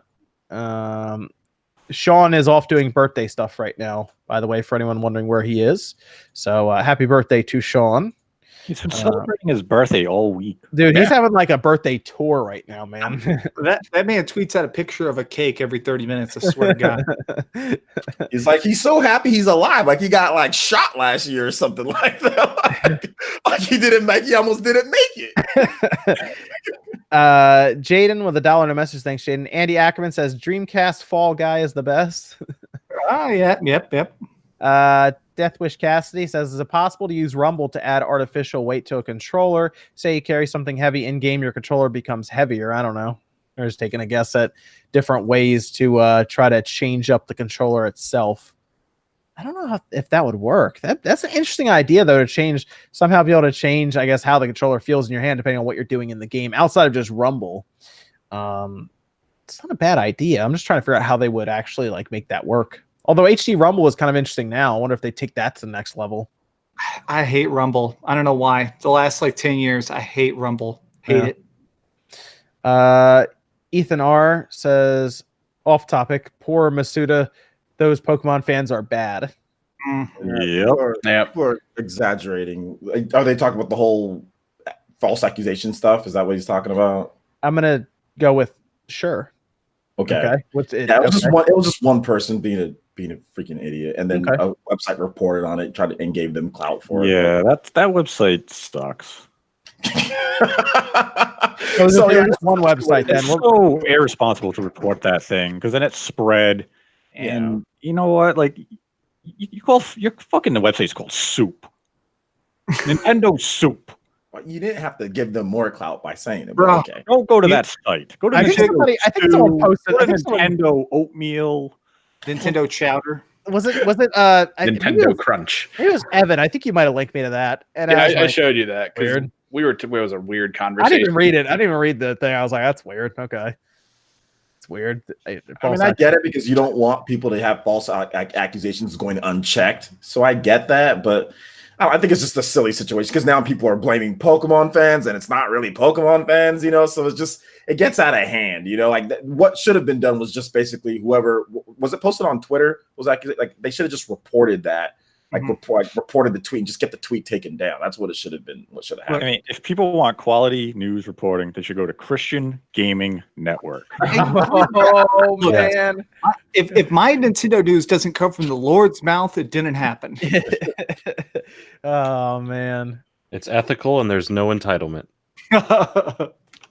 Ziljan65 says no one should ever support or buy any game EA makes or has anything to do with. If they have anything to do with it, avoid no EA games. Period. I've had Ziljan on the show, and he is steadfast with that. The only issue we run into is they have the NFL license, and they know what they're doing with that. They're like, we're going to take this, we'll add the microtransactions, and if you want football, you got to buy it. Baron complains about EA 100% on my channel, then buys Madden. You'll complain, and then he has to. What else do you do? Yeah, exactly. Then that's the thing. He has no choice. They just have a stronghold on certain games I want from certain series. Even FIFA, Pro Evolution Soccer still doesn't really get any looks. It almost made it onto the PlayStation Plus, but Sony even cut it off. So, Pro Evo has its own issues of why no one pays attention to it. I remember 2005, it was actually good back then. Pro Evo used to be excellent. Yeah. But then EA noticed that Pro Evo was kicking its ass. So they stepped up their game with FIFA, and they just demolished Pro Evo, and now Konami's just like, we suck. But what's funny is like EA again. Then they fell in love with the microtransactions, built Ultimate Team, and now now FIFA just feels like the same game every year now. Well, this should be where Konami steps up. Instead, they're just like, yeah, we don't know what the hell we're doing. We forgot what soccer was. You're right. But Konami's now in love with slot machines. Well, they make billions on them. There you go. It's all this gambling and slot machine stuff. Ugh, man, ruining games. This is why I'm playing GameCube games. That doesn't sound like a bad idea, to be honest. Let me go through. Sokar says EA poor management of studios, trend of studios closing. They keep closing studios. They do. Yeah. They close a lot of studios. I also do think some of the people from those studios probably leave because EA is probably not the best management, like you're saying. So, like Bioware has gone through a lot of people, right, Nate? Like Bioware, it's not at all the same. Not the same company they were 10 years ago. I can't imagine that EA management is like exciting for them to go work for every day, though. So, Ross the Ball says I worked with the first employee for Bioware, Scott Gregg. EA bought out all the talent. They definitely forced all senior staff out within 1 year. They think they need like the yes men that were there, or the yes employees. Maybe, I don't know. But part of the reporting was just that a lot of people weren't happy. Like a lot of people just thought that the new environment was so much more corporate and less creatively freeing. So a lot of people just straight up like, I think that a lot of them got offered like bonuses. Like if you want to leave, you're not just walking out empty-handed. So a lot of people are like, all right, in that case, bye. Let's see. Atlanta with $1, no message, thanks. And then Matthew McFetters with $1, no message. Thank you there. Evan, we have another Discord question before we move on to the next. Yeah, we can go with, what are your personal favorite controllers? It can be for any console and third party even. Personal favorite controllers? Dog. Oh my gosh, man. You gotta let that thing go. No, the dog will never be put down. I thought yours was like breaking or something. It was, and I got some electrical cleaner and it works good as new. I'm kind of 50-50. I really am obsessed with the Game Boy Advance, which I know is a little bit cheating, and the original PlayStation. The PS1 default controller was 1 ounce. It was so nice. It was so compact. And something about like the way the Game Boy Advance fits in my hand is just so uniquely comfortable. My favorite controller is probably I'm gonna say the Xbox 360 controller. Yeah, that was a really good controller. My real favorite is probably the Wavebird. Well, I was gonna say GameCube controllers right there too. I have 360 controller, GameCube controller, PS2 controller, Super Nintendo controller. Those are my like 4 right there. Yeah, at the time, best memorable feeling would have been Super Nintendo controller for me. Like it was perfect for my hand size when I was a kid, and it was just all smooth, and the buttons were just high enough off of it to feel great. It was awesome. I personally love the Switch Pro controller, the Xenoblade Chronicles 2 I cannot stand the analog sticks on that thing. I just like it. I like the Switch Pro controller, and I like the Xbox One controller. The Xbox 360 controller, that D-pad is the original 360. That one of the worst D-pads ever created. But although a lot of games didn't need the D-pad. Also, the Wii U Pro controller, I actually really like the Wii U Pro controller. It's super light and it lasts 80 hours on a single charge. So Jesus. Yeah, it lasts a long time. I also like the Duke though. I like the Duke controller. Interesting. The original, the big one. Yeah, the original Xbox behemoth controller that was the size of a toaster. I like the S-Type when they. I like that. Yeah, I like the S-Type more than the Duke. Although my hands are big, so the Duke was fine. Playing Halo with the Duke, it just felt so right of hitting like the white button to put on the flashlight and everything. I will say that the positioning of those buttons, white and black. That controller was so perfect for Halo 1. It was good. I have tiny hands though, so when I was holding that thing, it definitely felt like I was like holding onto the console itself. I have memories of a very violent rumble from that controller.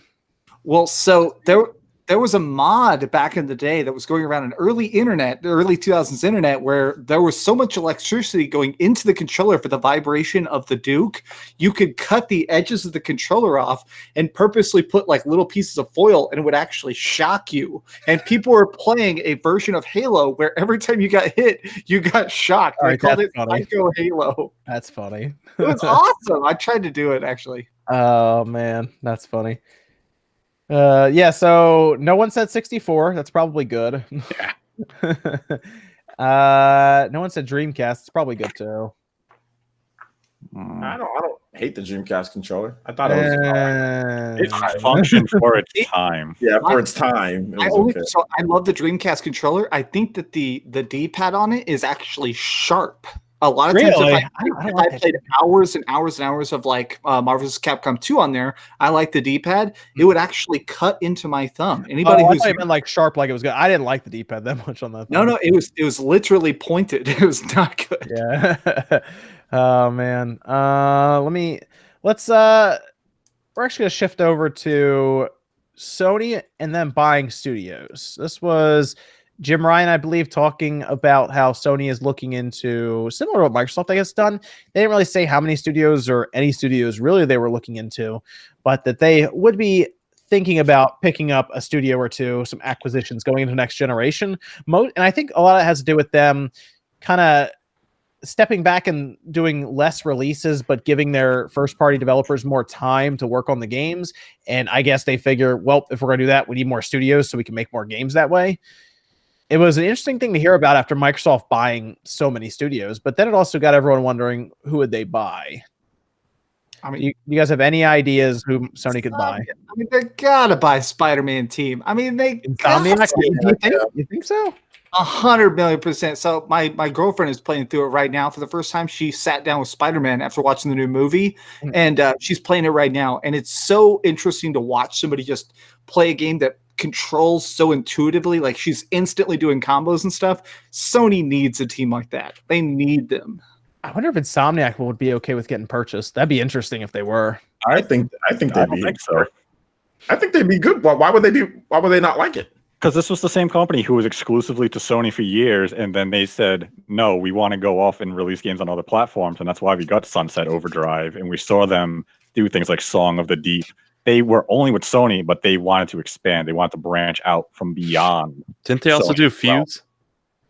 That terrible game. But they also can't make Sunset Overdrive 2 unless somebody funds it, right? Like they need somebody to fund it. Isn't Insomniac super tiny? I think I read somewhere they're like 150-man team or something. Right? Yeah, a large indie developer, essentially, what they are. Yeah, so like the fact that they can't get funding for something like Sunset Overdrive 2 is maybe a little concerning. I mean, that could have just been Microsoft's way of thinking at that time. Whereas now going into the next gen, Microsoft's thought process may have changed and they'd be more open to the idea of a sequel. Yeah, that's true. I almost feel like, though, Microsoft doesn't necessarily want to do... I feel like they want a lot of their stuff to be in-house, almost like they're buying all these studios up. And if you remember in the 360 era, they did a lot of like mercenary developers, basically, where they'd come in, they develop and then leave. And that's why they got to the point where they were having a hard time getting games out. I wonder if they just don't... Maybe that's why. Maybe they're like, well, we want to buy you. Insomniac's like, well, we can't be bought yet. I thought that Sony should buy someone like Blue Point. Yeah, I honestly, I 1,000,000% think Microsoft should have done it when they had a chance. Blue Point made, sorry, I'm mixing up Blue Hole with Blue Point. Never mind, sorry. Yeah, Blue Point with Shadow of the Colossus, the collection there, and of course the remaster they did. And they're working on something else right now. We don't know what, but they're working on something. I almost feel like they should just lock them up now. Just bring them in. They obviously know what they're doing. They're very good at remastering or remaking these games, but they could also, I think, probably build some other games as well. That was one that crossed my mind. Everybody's saying Remedy. Like, that's a bad buy. I don't think they... I think Remedy likes being able to throw stuff everywhere, and they just kind of finally fully separated themselves from Microsoft. I don't think Remedy would take a buyout no matter how lucrative. Well, I don't know. You start throwing girls in those guys' faces, man, and they'll be like, Did y'all see there's that Twitter video where what's Tim Sweeney or what's the name of the guy from Double Fine? I'm totally spacing out. The guy who Tim Schafer, yeah. Tim Schafer did a Twitter video of being like a lot of people are asking what happened, how we got purchased by Microsoft. Xbox came to me and they said, we want to give you a lot of money. And I said, okay. And the video just ends. Yeah, that was it. Yeah. I mean, yeah, that's basically what most people would figure happens.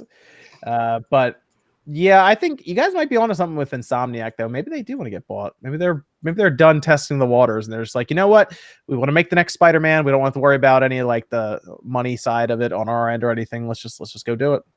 I mean, this is a complete guess, but I would bet Spider-Man is probably their most successful game ever, right? I mean, it's sold 10 million copies or something now, right? I mean, Yep. So they're like, well, they're obviously going to make a second one, we assume anyway. So why not bring them in and make sure that's all done first party, essentially. So I think Insomniac's released a lot of games people don't realize they released. Oh yeah, let's look at what they've released. Somebody was saying, did they do Resistance?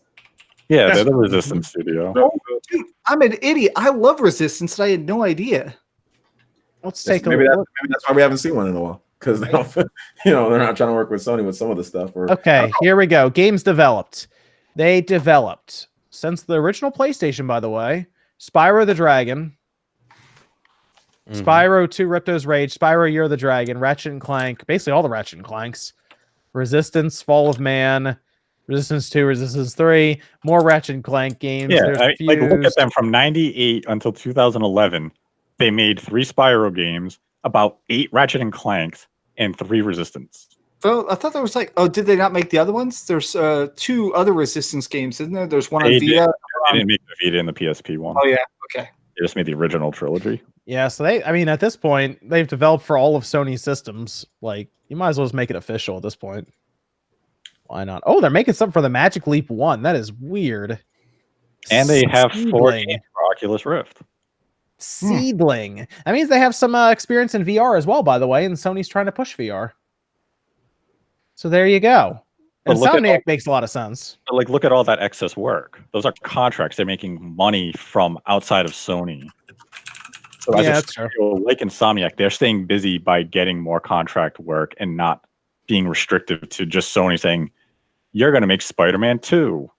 See you in 5 years. Also dropping 3 phone games in 2015. Got to get that revenue. Right? Well, we'll see. They want to buy somebody, so I'll be curious if it's someone we've even heard of or if it's just someone random off the, like an indie developer or something. Interesting. You think they would buy, I know they're kind of going more towards the West and everything, but you think they would buy like a bigger Japanese publisher like a Koei Tecmo or something like that? Whoa, that would be interesting if they did that. I mean, something I think I like the most about Sony is really good at getting teams of people together. And I definitely think that there is a possibility, like Spawn's saying, is it could just be some random people we've never heard of, and they make a great game. It could just be they literally take a little bit of this team, a little bit of this team, and put them together and makes a studio. It'll be interesting to see. I assume we'd hear about it before next gen starts. So I assume maybe even, PlayStation, did they announce that yet? Their PlayStation Experience thing? We know it's happening. I don't even think we have a date, do we? They haven't officially said anything yet. I wonder, you think that's going to be like December? Like, is that going to be really late in the year? Because if they haven't announced it yet, it's gotta be for sure. Like, if they want to do it in like September, we're 2 months out from that. So I assume it's happening in like December then. It's going to be like towards the end of the year. And I guess that's where we'll see the PlayStation 5 or something. Or more talk about it. We go through some of these super chats here. Quest for Glory Gamer says Samsung tried that. It's called the Nuon. Yeah, they apparently did try a system. It's one no one ever heard of, apparently. I see it here. It looks like a VCR with a controller. Weird. Budget Gamer says Smash community bullied a 15-year-old girl. What's your take? It's sad. I read about that. That was real sad. I don't know. I'm out of the loop on this one. some girl, and I maybe Nate or OJ knows more specifics, but some girl, and she like went to a tournament, and one of the best players was there, and she chose like a random low tier character and beat the dude or something, and a bunch of people like bullied the hell out of her, being like, "Why are you using a trash character?" It's a low tier character considered to be kind of one trick gimmick as well, but like it's Isabel. The character is good. Isabel's A or B tier character, like lowest B tier. She's better than Villager. And yeah, the Smash. I'm not even gonna say Smash community. There are douchebags. That will sit there and do stuff. And listen, there's other stuff that I don't want to talk about with her. But yeah, she was bullied and she beat Ally. Okay, and Ally, there's other stuff with him that's going on with him, and that's basically what happened. But there's douchebags in every single community, and that's basically what happened. Ally's a veteran; he's been around for a long time. He's a really good Snake player. People like how he plays. Nobody really knows her as much, and people. But it goes beyond just her beating that. But I don't want to get into the other stuff. But it goes beyond her. Yeah, and that was it. I only know the super surface level as always, and just that bite of it seemed so sad. She didn't deserve to be bullied, though. Let me just say that 100%. When I say there's other stuff, there's reasons like hate stuff. You know what I'm saying against her because I see what's being said in chat. Yeah, I don't want to get into all that, but yeah. So basically, there's just that. There's just douchebags. There's just a bunch of douchebags that did it. It doesn't represent everybody. And all that. But I mean, yeah, it was horrible. I was absolutely horrible, and. I feel for her. And she got sponsored, though. Good news. She got sponsored. Yeah, she got sponsored by Gravity Gaming. So now she's officially sponsored, so she can go to more tournaments. I'm following her on Twitter right now. Yeah, she's doing good. But yeah, she uses Isabel, and Isabel has this fishing rod. Got the fishing rod that they nerfed the pullback on it because that was the problem everyone hated. But now it doesn't hit you on the way back. It's the fishing rod that thing jacked me up at the beginning when Smash came for. I was like, how do I beat this fishing rod? I didn't know how to beat it. So yeah, she's good. She's a good player though. She's damn good. So what? This is just from Smash Ultimate. Yeah, Ultimate. It's the Smash Ultimate. It's the toxic community like image that keeps getting projected by the more vocal people within that community because it's been done a lot. Like they bullied someone actually into killing themselves at one point. Like. And then it was Zero actually had to go to some tournaments with a bodyguard because of all the death threats he was getting. Like it's that there's very vocal people in that community who are horrible. Who's the dude? There was that dude who had a freaking lobster thrown at him on stage. He was like, crab. Hungry Box got a crab thrown at him on stage. He looked mad too. He got hit by that crab, and he was like, "Who threw this?" It's like, yeah, they found that guy and they banned him for life from every tournament, pretty much. I got hit by a crab while I'm trying to compete. I'm like, "Look, you pincer motherfuckers." Yeah, well, it was after he just because he beat. It's who you beat, right? So if you beat somebody that's a crowd favorite, Ally at the time, crowd favorite, people know him. I mean, Hungry Box beat Mango. Everybody loves Mango, so like you beat Mango, then obviously and some people just don't like Hungry Box with his attitude, so it's just that. But no, he doesn't deserve to get a crap. But there are a lot of pretentious douchebags that are in certain communities and games. I mean, and we see it in Overwatch, we've seen it in lots of stuff too, so yeah, it's just I think with Smash, the trick is they still don't have necessarily like a centralized FGC community that has say over everything. Like there's still a bunch of little satellite communities, whereas if they all kind of started working together and were more active at finding the people being this toxic and getting them the hell out of the community, it could be very beneficial. Basically, it's the community, and it's also some of the pros within the scene who are just toxic. And if you remove them, you're going to get that fan base who are going to get pissed off that their favorite pro isn't invited to the tournaments. And I mean, let's put it this way for the Smash community. Half of these tournaments, 90% of the people there don't know what deodorant is and they don't shower. Let's solve that problem. So this is Mario Baseball on the GameCube. What the hell segue is this? What segue is this? Because the GameCube era was so much better. I don't know. Well, we didn't have online and we didn't that's what I'm saying. This was a good period in gaming. This is Mario Baseball. I've been playing it. Yeah, I mean Smash was on GameCube, and that's kind of where all this was starting anyway. That's a good point. But the internet wasn't as available, so people didn't yell at each other so much. It seems like worse things happen now that happened back in the Melee era, though. I mean, I've heard some bad things happening, but it seems like because of social media, and anonymity definitely pushes it. Oh yeah, because of social media and because of but there's other stuff. There's people being douchebags at tournaments too. But man, it seems like back then there wasn't as many people at tournaments. Like it's gotten a lot bigger. So I mean that's also a factor as well. I mean that was the thing. Like back in 2005, I played in a Smash Melee tournament with a friend. It was a team-based thing. Me and my friend, we ended up winning the thing, which was at a local mall. Probably had about 100 participants. Good-sized crowd watching. Every time we ended a match, shook hands. And the other people were like, yo, guys, you are awesome at this game. And they watched play. We'd play more Smash after the thing. Everyone at that particular tournament was, we're having fun. We're playing the game. Hey, you're really good. Maybe I ended up beating you, but you had respect for that person. Now it's just a bunch of socially awkward assholes. Well, and I think part of it is a lot of people really want to be internet famous now. Like so many people think that they can just, if you be a big enough dick, you'll get your day of internet fame. Somebody edited together all the people screaming during E3 this year. Like times where they're just like, we're going to be announcing, and people are just like, shut up! Like people just screaming at the stage the whole thing. It's like, shut up. I also want to say though, like most stuff, there's a lot of good people though. Whether it's the community, there's a lot of good people. We've seen how much they raise, for like etiquette, like during like Zero stream and stuff like that. There's a lot of good people, and unfortunately, sometimes the douchebags kind of override that, in terms of what people are thinking. But that's why you need the positivity to drown these people out. It's just because they're the loudest. So for every one douchebag, there's 100 great people in every community.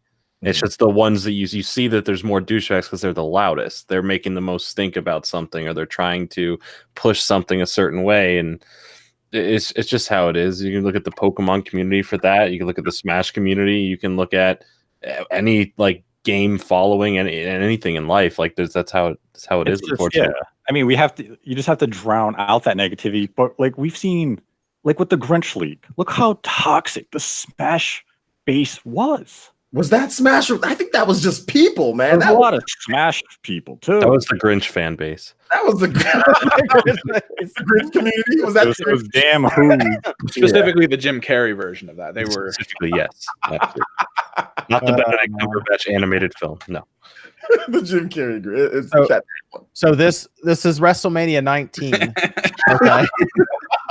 And it was, you can see right there, you got Stone Cold, The Rock, and Kurt Angle on the cover at the same time. And what you would do in this game is you're left out of WrestleMania for the year, your character, so you had to thwart Vince McMahon's plan by killing construction workers. Yeah, did you say was the chant for Kurt Angle still the "You suck"? Yeah, it is. It's in the game. It's in the game. This is also Batankaitis. This is a fantastic. Does everyone just have a pile of games they're pulling from? Oh yeah, Brock Lesnar's in the game too. So this should come back.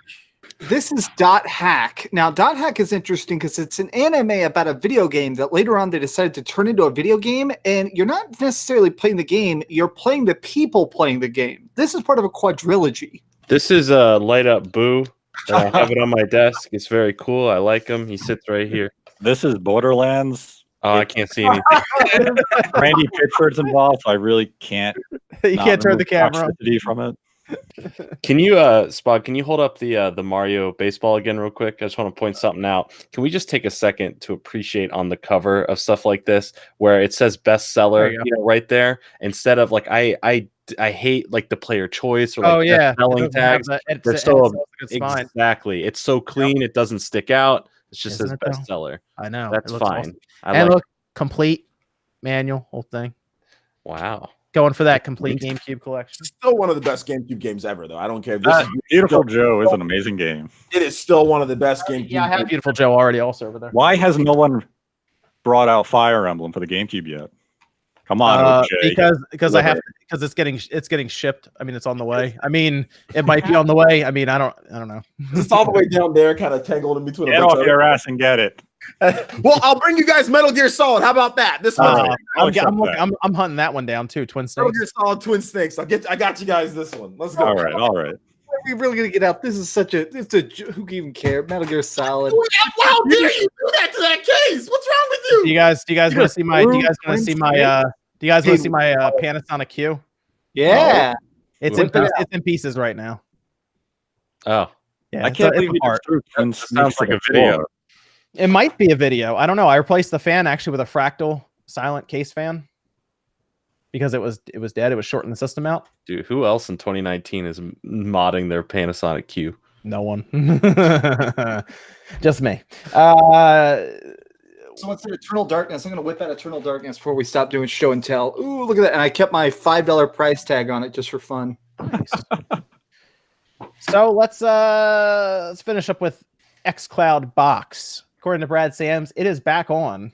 Apparently before we thought it was gone, and it's still actually in development. Now it sounds like the Xbox Scarlet family is actually just one system. Remember, we thought it might be two. There might be two SKUs, a cheaper one and a more expensive. Sounds like there's just one. It sounds like Sony's just going to have one system as well. And I honestly, they might be $500 systems. But to see the xCloud box live on is interesting because I don't think it's going to come out when the next Xbox comes out, but it could come out like a year later, and it would just be for the xCloud streaming. And apparently, it's going to make it so that, like, you know how like Google Stadia's controller technically connects to your Wi-Fi router and not like whatever you're playing on. It's going to take some cues from that and try to cut down on latency for input and everything as well, where the system will actually manage that, and the visuals and everything managed by a server off-site. And we're thinking this thing might be, I think it might be $100. Others people are thinking like 75 with a controller. I think that's too cheap considering the controller itself is like 50 or 60 bucks. I think it'll end up being like $100. What do you guys have any thoughts on an xCloud box and if that would actually do well, if they'd even be able to explain it to the consumer? This is a company who just released an Xbox Pure Digital Edition for $200. $250. $250.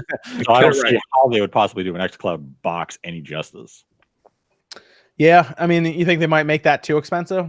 You might think that might be $150? It probably. I could see them come out at $200. Oh my gosh, there's no. Wow. They're crazy. I mean, I just don't. I don't trust any of the streaming stuff. I had a bunch of tech people send me these really long, wordy emails about how good streaming tech is now. I just can't. I can't picture the next generation of Xbox yet. I just can't. We'll see. I'll believe it when I play it. Yeah, I'm still not completely sold on streaming at all. I mean, the what you call it, the Founders thing is coming for Stadia, and I played the Stadia beta thing with Assassin's Creed, and it was okay, but I'm struggling with that right now because if you travel a lot, they're trying to be like, oh, you can access it from anywhere. Dude, we had a hard time playing Fortnite on the hotel Wi-Fi. You think I'm streaming a game through that? Yeah. Well, my older brother travels the world a lot. Like he basically just works off a laptop doing translation work, and he's down in Spain right now. And his worry is that every time he goes to another country, even though he has a Netflix subscription, when he logs into that country, each country has different streaming laws. So there's only certain shows available and stuff. So when he's in Canada, there's certain shows. So he's kind of worried about, okay, if I get a Google Stadia subscription, that way I'm not taking my consoles all over the world, will it work in every country the same? Will I not actually be able to play like Destiny 2 if I have an American Destiny 2 save file? Is it just unplayable in Japan? And that's like questions they don't answer yet. Yeah, there's a lot of questions they have to answer. Were you saying something, OJ? Go ahead. Sorry, my bad. I thought your brother was like Nathan Drake. You said he was he was traveling the world. No, not at all. He's a total nerd. He speaks like 8 languages, but he's such a nerd about it. Like, let me tell you about the proper syntax of Portuguese. That's dope, man. I wish I could. It's barely speak 2 languages.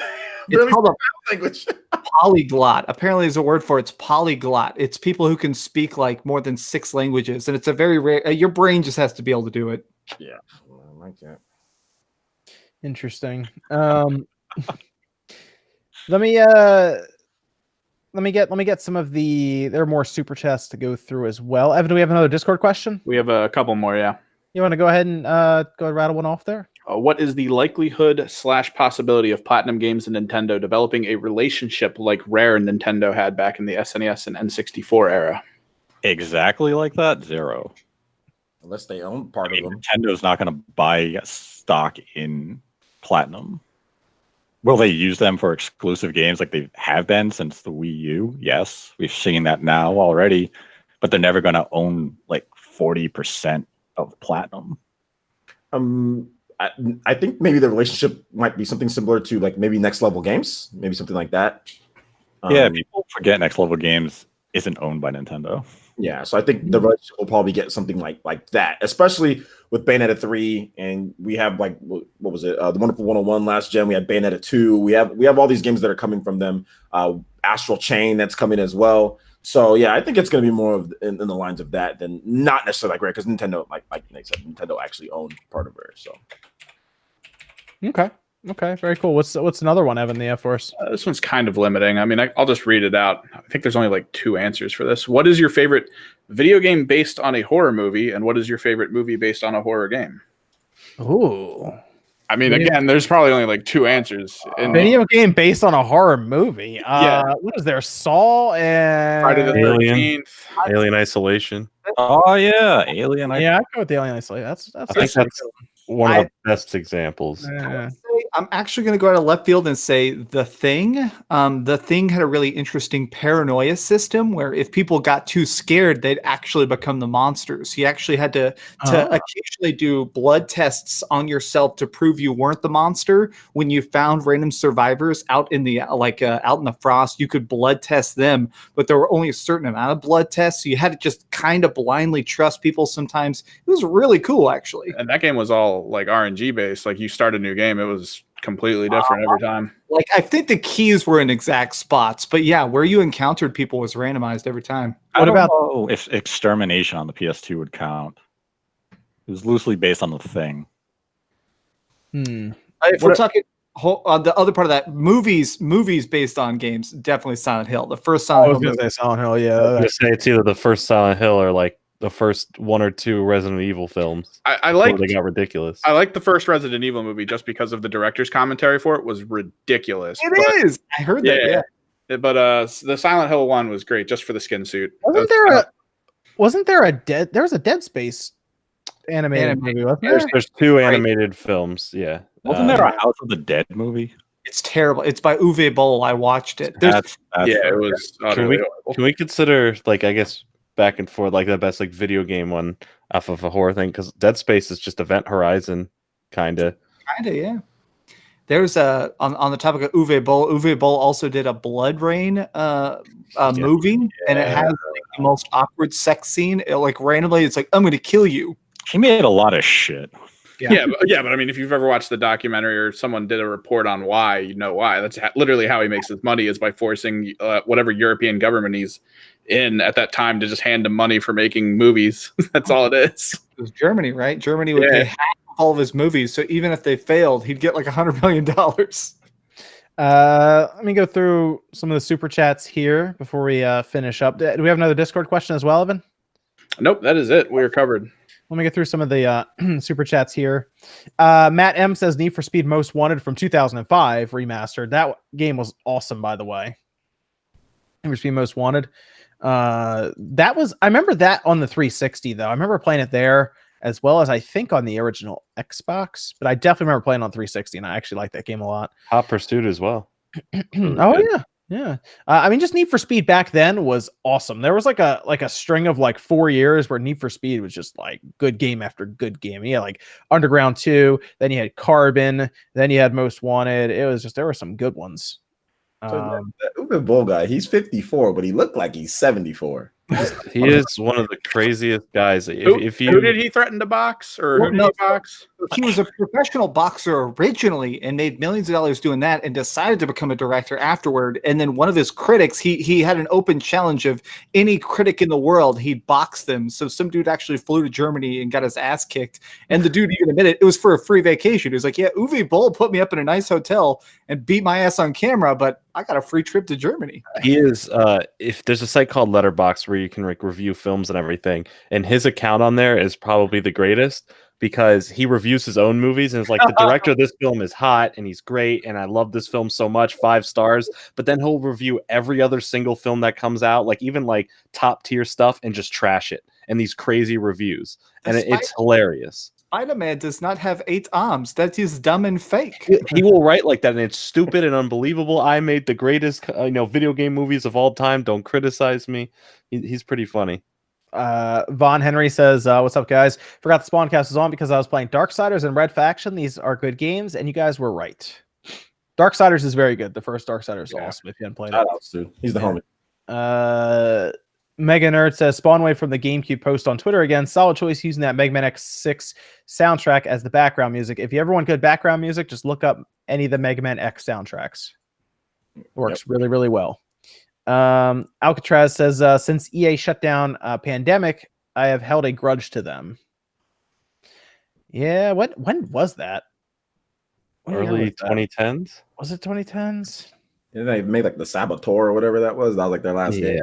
I love that game. Saboteur is actually that was actually a pretty good game. Yeah, then they shut them down. Pissed. Yeah, it was a cool concept. There was no microtransactions in the game though, right? Dude, I'm telling you, there are no microtransactions. They don't need. Yeah, they let them go. I'm telling. 2009. It says they're defunct. 2009. So right after Saboteur, yeah. They made Destroy All Humans too. Well, now I hate EA even more. Yeah, Full Spectrum War. Full Spectrum War is actually an interesting game back then. I remember that one. Yeah, there's a documentary about how they did the soundtrack. That's really interesting. Pandemic made Triple Play 2002. They made the Mercenaries games. Mercenaries. The second one for that. After they went out of business, you couldn't have your system online when you booted it up, or it would freeze and say it couldn't continue. Star Wars Battlefront 2. Wow, that's a shame. That's a shame. Superhero Solutions has been waiting 27 years for Axley 2. Cam says, love your content, guys. Watch Stranger Things yet? I think some of you guys are really into that show. I binged it the whole way through. Yep, finished it as well. I watched part of it at a 4th of July barbecue, and it was good, but I haven't watched the rest of it yet. Yeah. I will say that I wasn't. The first 3 episodes felt off in terms of the writing and the camera and just how it was directed, but the season picked up. I enjoyed it. Okay. 2 new Xboxes, 1 all digital and 1 normal. That's from Jake HDF. I think they'll do one that's just no disc drive, just all digital. I don't know. I feel like if they want to do all digital, they'll just do it next not this generation after. And then honestly, the system will probably benefit because they won't need to spend money on the disc drive anymore. So they can put more into the actual system. Jacob Wilson, no message, and $1. And then I believe there were 2, I think, over on Streamlabs. Big Jeff said, just to be fair to EA on the FIFA thing, if you buy currency or earn it from the game last year, it does carry over. So like the currency carries over, but I guess the players don't. Well, that's a good note. I'm glad somebody added that in. I had no idea. Yeah, it's very, very nice of them.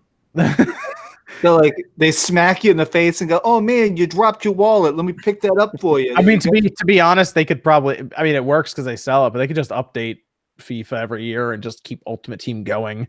Honestly, at this point, they should just make Ultimate Team free and separate it, and just get a ton of player base that way as well. And they'd probably make more money. Most of these companies that do nothing but like live service stuff would probably get more money if their base game or the entry was free. I mean, that's what Fortnite did with their Battle Royale stuff, and then there was, more of the game you could buy. Technically, their base game was pay for until they then added Fortnite into it. But they figured it out. Yeah. They're like, wait a minute, we just make it free. So honestly, most of these companies should probably look at doing that anyway for just a mode of the full game even. But I guess enough people buy it anyway. So Aiden Quinn said, did you guys see the Shantae 5 intro animation by Studio Trigger and how people on Twitter took a single frame of it as a Smash Bros teaser? Oh, God. Yeah, I saw that. Yeah, obviously they wanted the trailer to do better, and that's a way. They've been campaigning actively to get Shantae in there, so that was a way for them to get more people to watch the trailer. It was a publicity type of thing. If people ever just played the series of games, they'd notice the window looks like that in the games from previous games, and it wasn't anything new. They just had a look at the window, and I think that it was also intentionally kind of made sure that was in there as well. I don't know. I mean, there was also books on the shelf, so they kind of confirmed Shantae reads. Literate genies, the best kind of genies. I mean, isn't she in there as a spirit? I think she is. I think Shantae's in there as a spirit. Yeah. Jacob Wilson, no message. $1, thank you. The Contagonist, no message, $1, and then Master Smash says, "Good evening, gentlemen." I think I picture that in like a Vincent Price voice. Good evening, gentlemen. Well, I guess we can finish up with the last topic. I wasn't able to fit that last topic in the title. We'll quickly go over Nintendo and their stance on censorship and Sony and their stance on the censorship topic, because it's gotten kind of interesting now, because Sony did a weird bit of censoring recently on Crystar. 0.5 seconds right? of booty. Yep. 0.5 seconds. They took it out of the intro cinematic, nothing else, just that. But they had already posted it on their Japanese YouTube account, and it's fine there apparently until they bring it over to the West, where they have to cut that part out. Nintendo's, or the PC version, I'm sorry, that's not the PC version's untouched. That's fine. But they said in a post, we have to remove it from Sony, and they were. I feel like there was a little bit of spite in the blog post, because they said 0.5 seconds rather than just like, a small part or a second or something. They broke out the decimals for that, which was interesting. And then on the other side, that same week, some of the Q&A started getting published, translated, and everything posted by Nintendo themselves for the investors stuff, and they said that, hey, we have an app, it's a parental app. We think censorship inhibits the industry, and we're not interested in doing that. Make sure your kids aren't into things like that if you don't want them to be. That was pretty much what Nintendo said. What do you guys think about it? It seems like they're going two different directions, and it's interesting because Nintendo was always supposedly known as the censoring company, and Sony wasn't, and now it's like weird. It's like the other way now. I think that the PlayStation censorship is minor, and people are blowing out of proportion a little bit, but I definitely don't think it should exist. Like, I'm of two minds, which is, why the hell are they doing it? It's just getting in bad headlines, because a lot of the stuff, like, okay, a half a second of sweet ass is weird to cut out of your game, which isn't a huge deal, but it's just, why censor it at all? Like, why do it? It's like a lot of work for what it is, if you really think about it. I don't know. It seems biased to me. It seems because it's a lot of these Japanese games. I mean, we've seen, isn't there like full like nudity in like the Order 1886? Isn't there like full? Who's played that game? Who's beat that game? I beat that game. Isn't there like full like? Yeah, there's full dick and balls. Yeah, so why is that okay, but this is being censored? Like, they censored a logo the other time, and why is it okay to hammer, like, to show people in E3 that you're hammering away at a guy's arm or somebody's arm, like what was the last of us? Why is that okay to show to the masses, but a little bit of that? So that's what it seems like. It's like the sensibilities of Western versus Japan or whatever the case. I think like that's the biggest thing is when they localize. Kind of weird is Sony use this type of content to basically make the Vita a success in Japan. Oh, that's a good point. They wanted these games on their platform because that's where the base was. Now that they don't have those games on their system, we're going to censor this stuff. And Nintendo has the games because they've inherited the Vita base with the Switch in Japan. So Nintendo's like, yeah, give us those Senran Kagura Peach Ball games. I just don't feel it's right to be sitting there and censoring. I mean, even if it's not that big of a deal, people blown out of proportion. I don't think it's right to censor something like a natural female body or whatever the case is, but then extreme violence that does not happen, that is not normal. That's fine to show the kids. Let's show that at E3. I just find that absolutely atrocious, in my opinion. It is. They are so far. They have been minor things. I mean, I guess you could argue the logo wasn't a minor thing. But it's like we saw with Devil May Cry. Didn't Sony censor Trish's ass crack for like half a second? I don't think we ever got a definitive answer for that, but it was weird that it was the PlayStation version that had that. Yeah. We never. I will say though, when I was playing through the Xbox version, there was another scene where they had a ray of light come down in front of a girl's butt, but the other part wasn't like censored like that. It was weird. So I don't know. It was all over the place, but it was only the PlayStation 4 version. So of course we're drawing conclusions there, and no one ever said anything about it. So like Capcom or Sony that I saw. Can you imagine if Bayonetta was still on PlayStation? Her hair would never like leave her body as clothes. Like we also had another weird one, which I think was Dead or Alive Extreme 3 or 4. One of the newest one. Scarlet, they took the sunscreen out or suntan lotion out or something. It was weird. What? It was a weird thing. Yeah, you can look it up. It was something really I remember I read it and I was like, that can't be right. And the volleyball and it was right. Switch isn't censored, and the PlayStation 4 version is lacking. It's like these weird things, like these weird little things. And I'm like, why? Okay, that's odd. It's just, I guess, the localization. They're like, we got to take that out for whatever reason because, you know, Americans. I don't agree with that. Sony and Nintendo kind of had this going on back in the GameCube PS2 era when you had BMX XXX, as god awful of a game as it was. I remember the PS2 version had black censor bars over the girls' boobs, and the GameCube one was like, nah, show those tits. I remember that. That was weird too. It didn't make any sense to us back then either. That game made no, because they made good Dave Mirra BMX games. Yeah. Then all of a sudden it was this, and I was just even as a kid back then, I was like, this is dumb. Like, we got real porn if we want. What do you need this for? That's a new game to get on that GameCube collection. It has like a fake Nintendo quote. It has like a Reggie Fils-Aimé puppet. It says, "Yeah, show them tits." No, the story behind BMX XXX or whatever, like that's actually really interesting how it came to be that game and how the studio made it.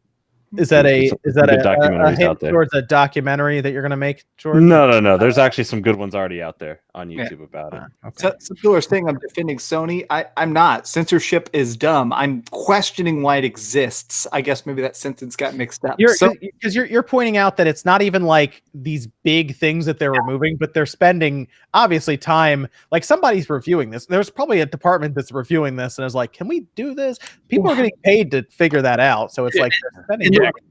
Like clearly Sony is telling them recode this cutscene, re-edit this cut. Like that's a lot of work for a half a second of ass, and that's why do that? Yeah, because there's a big difference between half second of ass and making all blood in the game a different color to try to dehumanize the violence. It's like, what are they doing?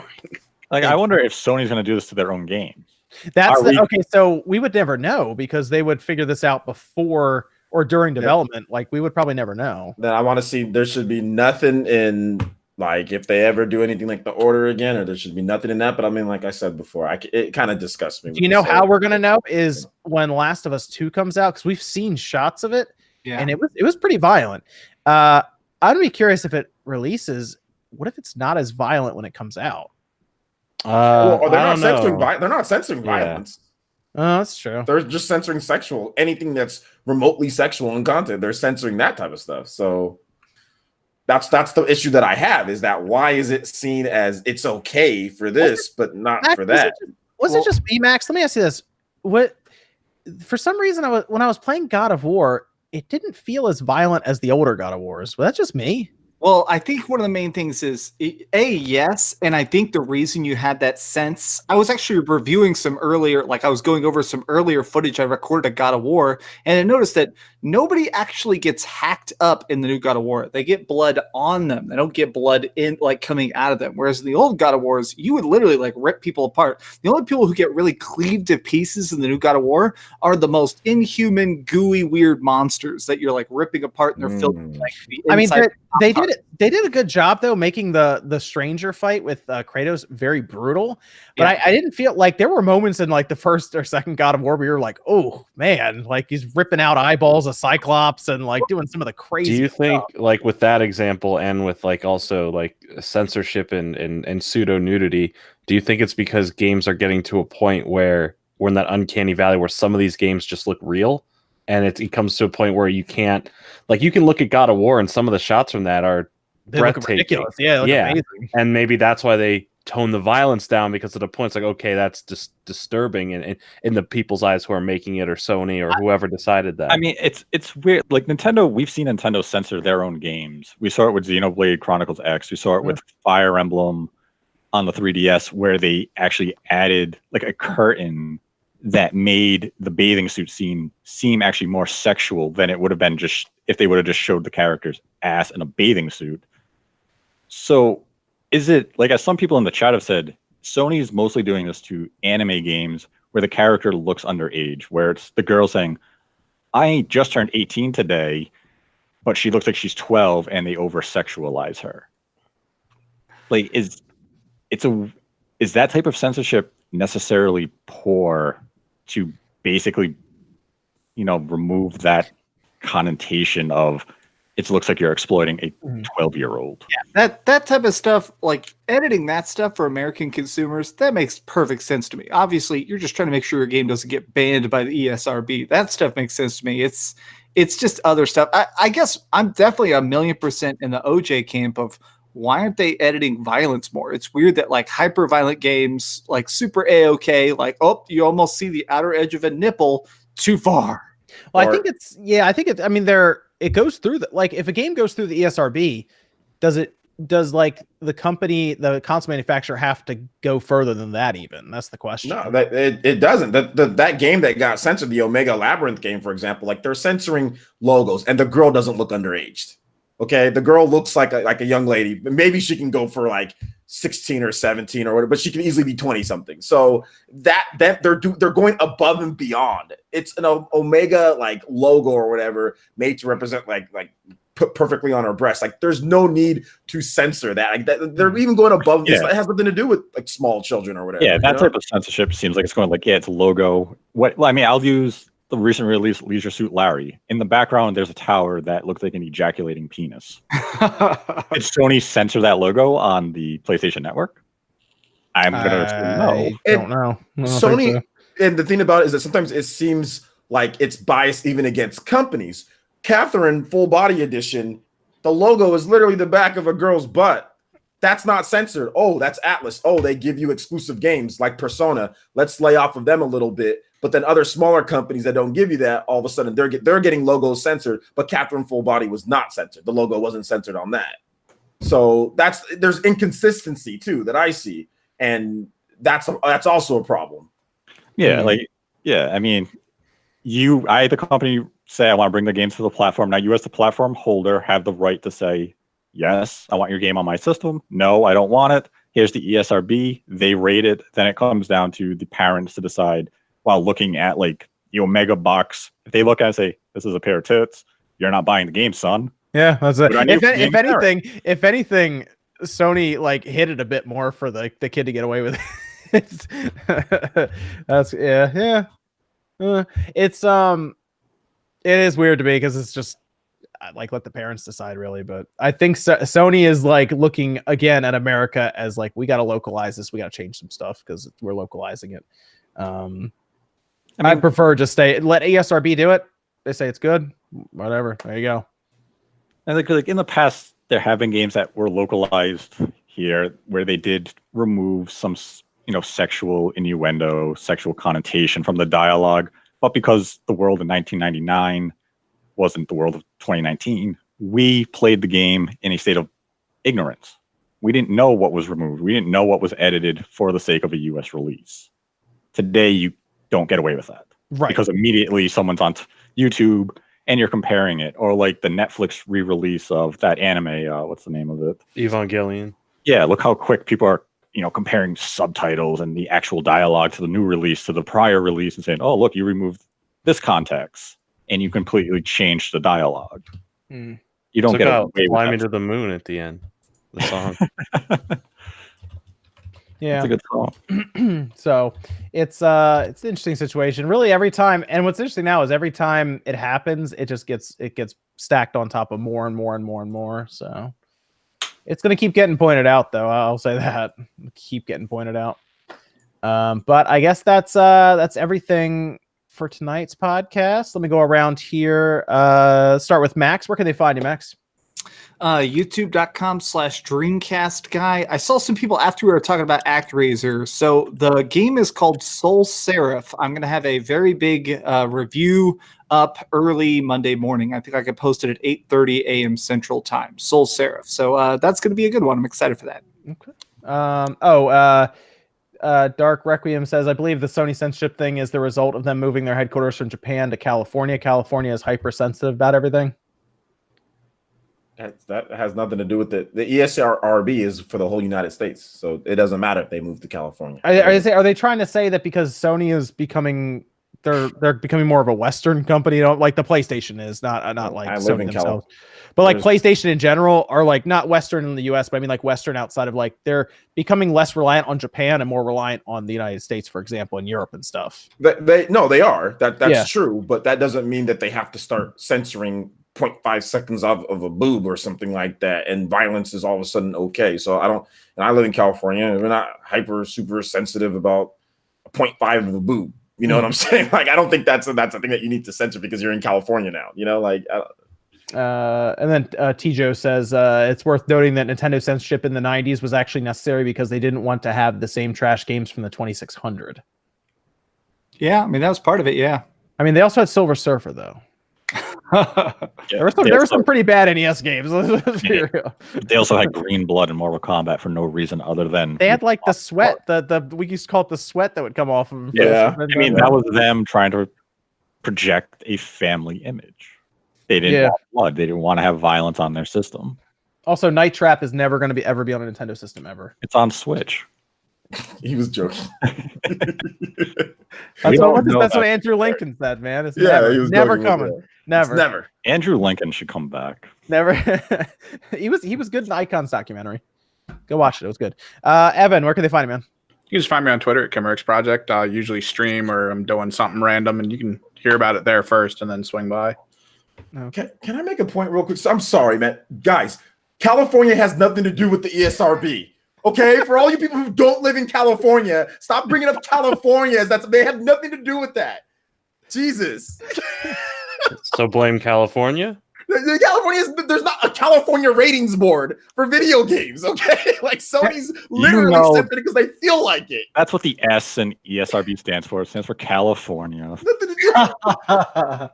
Nothing to do with California. Yeah. We know the truth. What about Jordan? Where can they find him, man? You can find me on YouTube at Jordan Fringe. I just put out a brand new video yesterday, I believe. Yeah, yesterday. New Pokemon video. Go ahead, check it out if you're interested. Pokemon video. Yes, sir. Is it a happy video or an angry video? It's a happy video. I'm not anything Pokemon I'm talking about on my channel is gonna be nothing about the video games. I don't want to jump into that territory anytime soon. Okay. Then Nate, where can they find you, man? They can find me on Twitter at DirectFeedGames. A link to my YouTube channel can be found there. And I got some comparison videos coming up this week, some gameplay footage of Blazing Chrome for Switch, and probably some gameplay footage of Senran Kagura Peach Ball. Finally. You want to see some pinball game where you smack the girl's ass and tits around with the paddles. That's spicy Senran Kagura footage. Dude, I'm gonna grab that on the PlayStation. Sweet. Wait a minute. Every time Nate says tits, he says it the way my dad does it. It'd be like, man, maybe you smack around some titties. That's right, you smack those tits around. So nonchalant. It's so the grit. It's so gritty though. The grit in the voice. Nonchalant, dude. Nate, when's the next discussion video coming, Nate? When something interesting happens. Okay. Maybe if we get some news on like the Mini or the Pro, maybe those get announced. The next Rich League. Nate hides his face because he does soft core. I'm telling you. I know, dude. if you just read like some literotica and you're just like, she got out them titties. Going to Skinamax at 3 a.m. There's Nate. What about OJ? Where can they find you, man? Yeah, they can find me on YouTube, Player Essence. I do videos. We're doing a lot of Fire Emblem. Do a lot of Nintendo videos. Do a lot of Fire Emblem. A lot of you guys are coming over for that. So thank you guys. I appreciate the support. So we're gonna have more Fire Emblem, more Astral Chain, more God Eater. I'm getting God Eater review code, or I'm getting the game. So I'll be playing God Eater upcoming this week, and Dragon Quest Builders 2. I'm gonna be getting those games. So we're gonna have a lot of content on that and more on Fire Emblem. I have one more because I got to play Fire Emblem hands-on at Nintendo's headquarters in Los Angeles, or the Golan headquarters, PR. So I got one more video on that showing off some new footage. And and I stream on Twitch, so you guys can check out Player Essence on Twitch as well. Nice. Fire Emblem coming out at the end of the month. It's gonna be fun. Less than 3 weeks. All right, very good. We'll finish up. Andy Ackerman says, never understood saying liberals are sensitive and conservatives are equally so, just for different things. I'm sure that'll go over well in the chat. Guys, we'll see you next guys, we'll see you next weekend, next Saturday night, 9 p.m. Eastern time. Thanks guys for tuning in, and we'll see you then.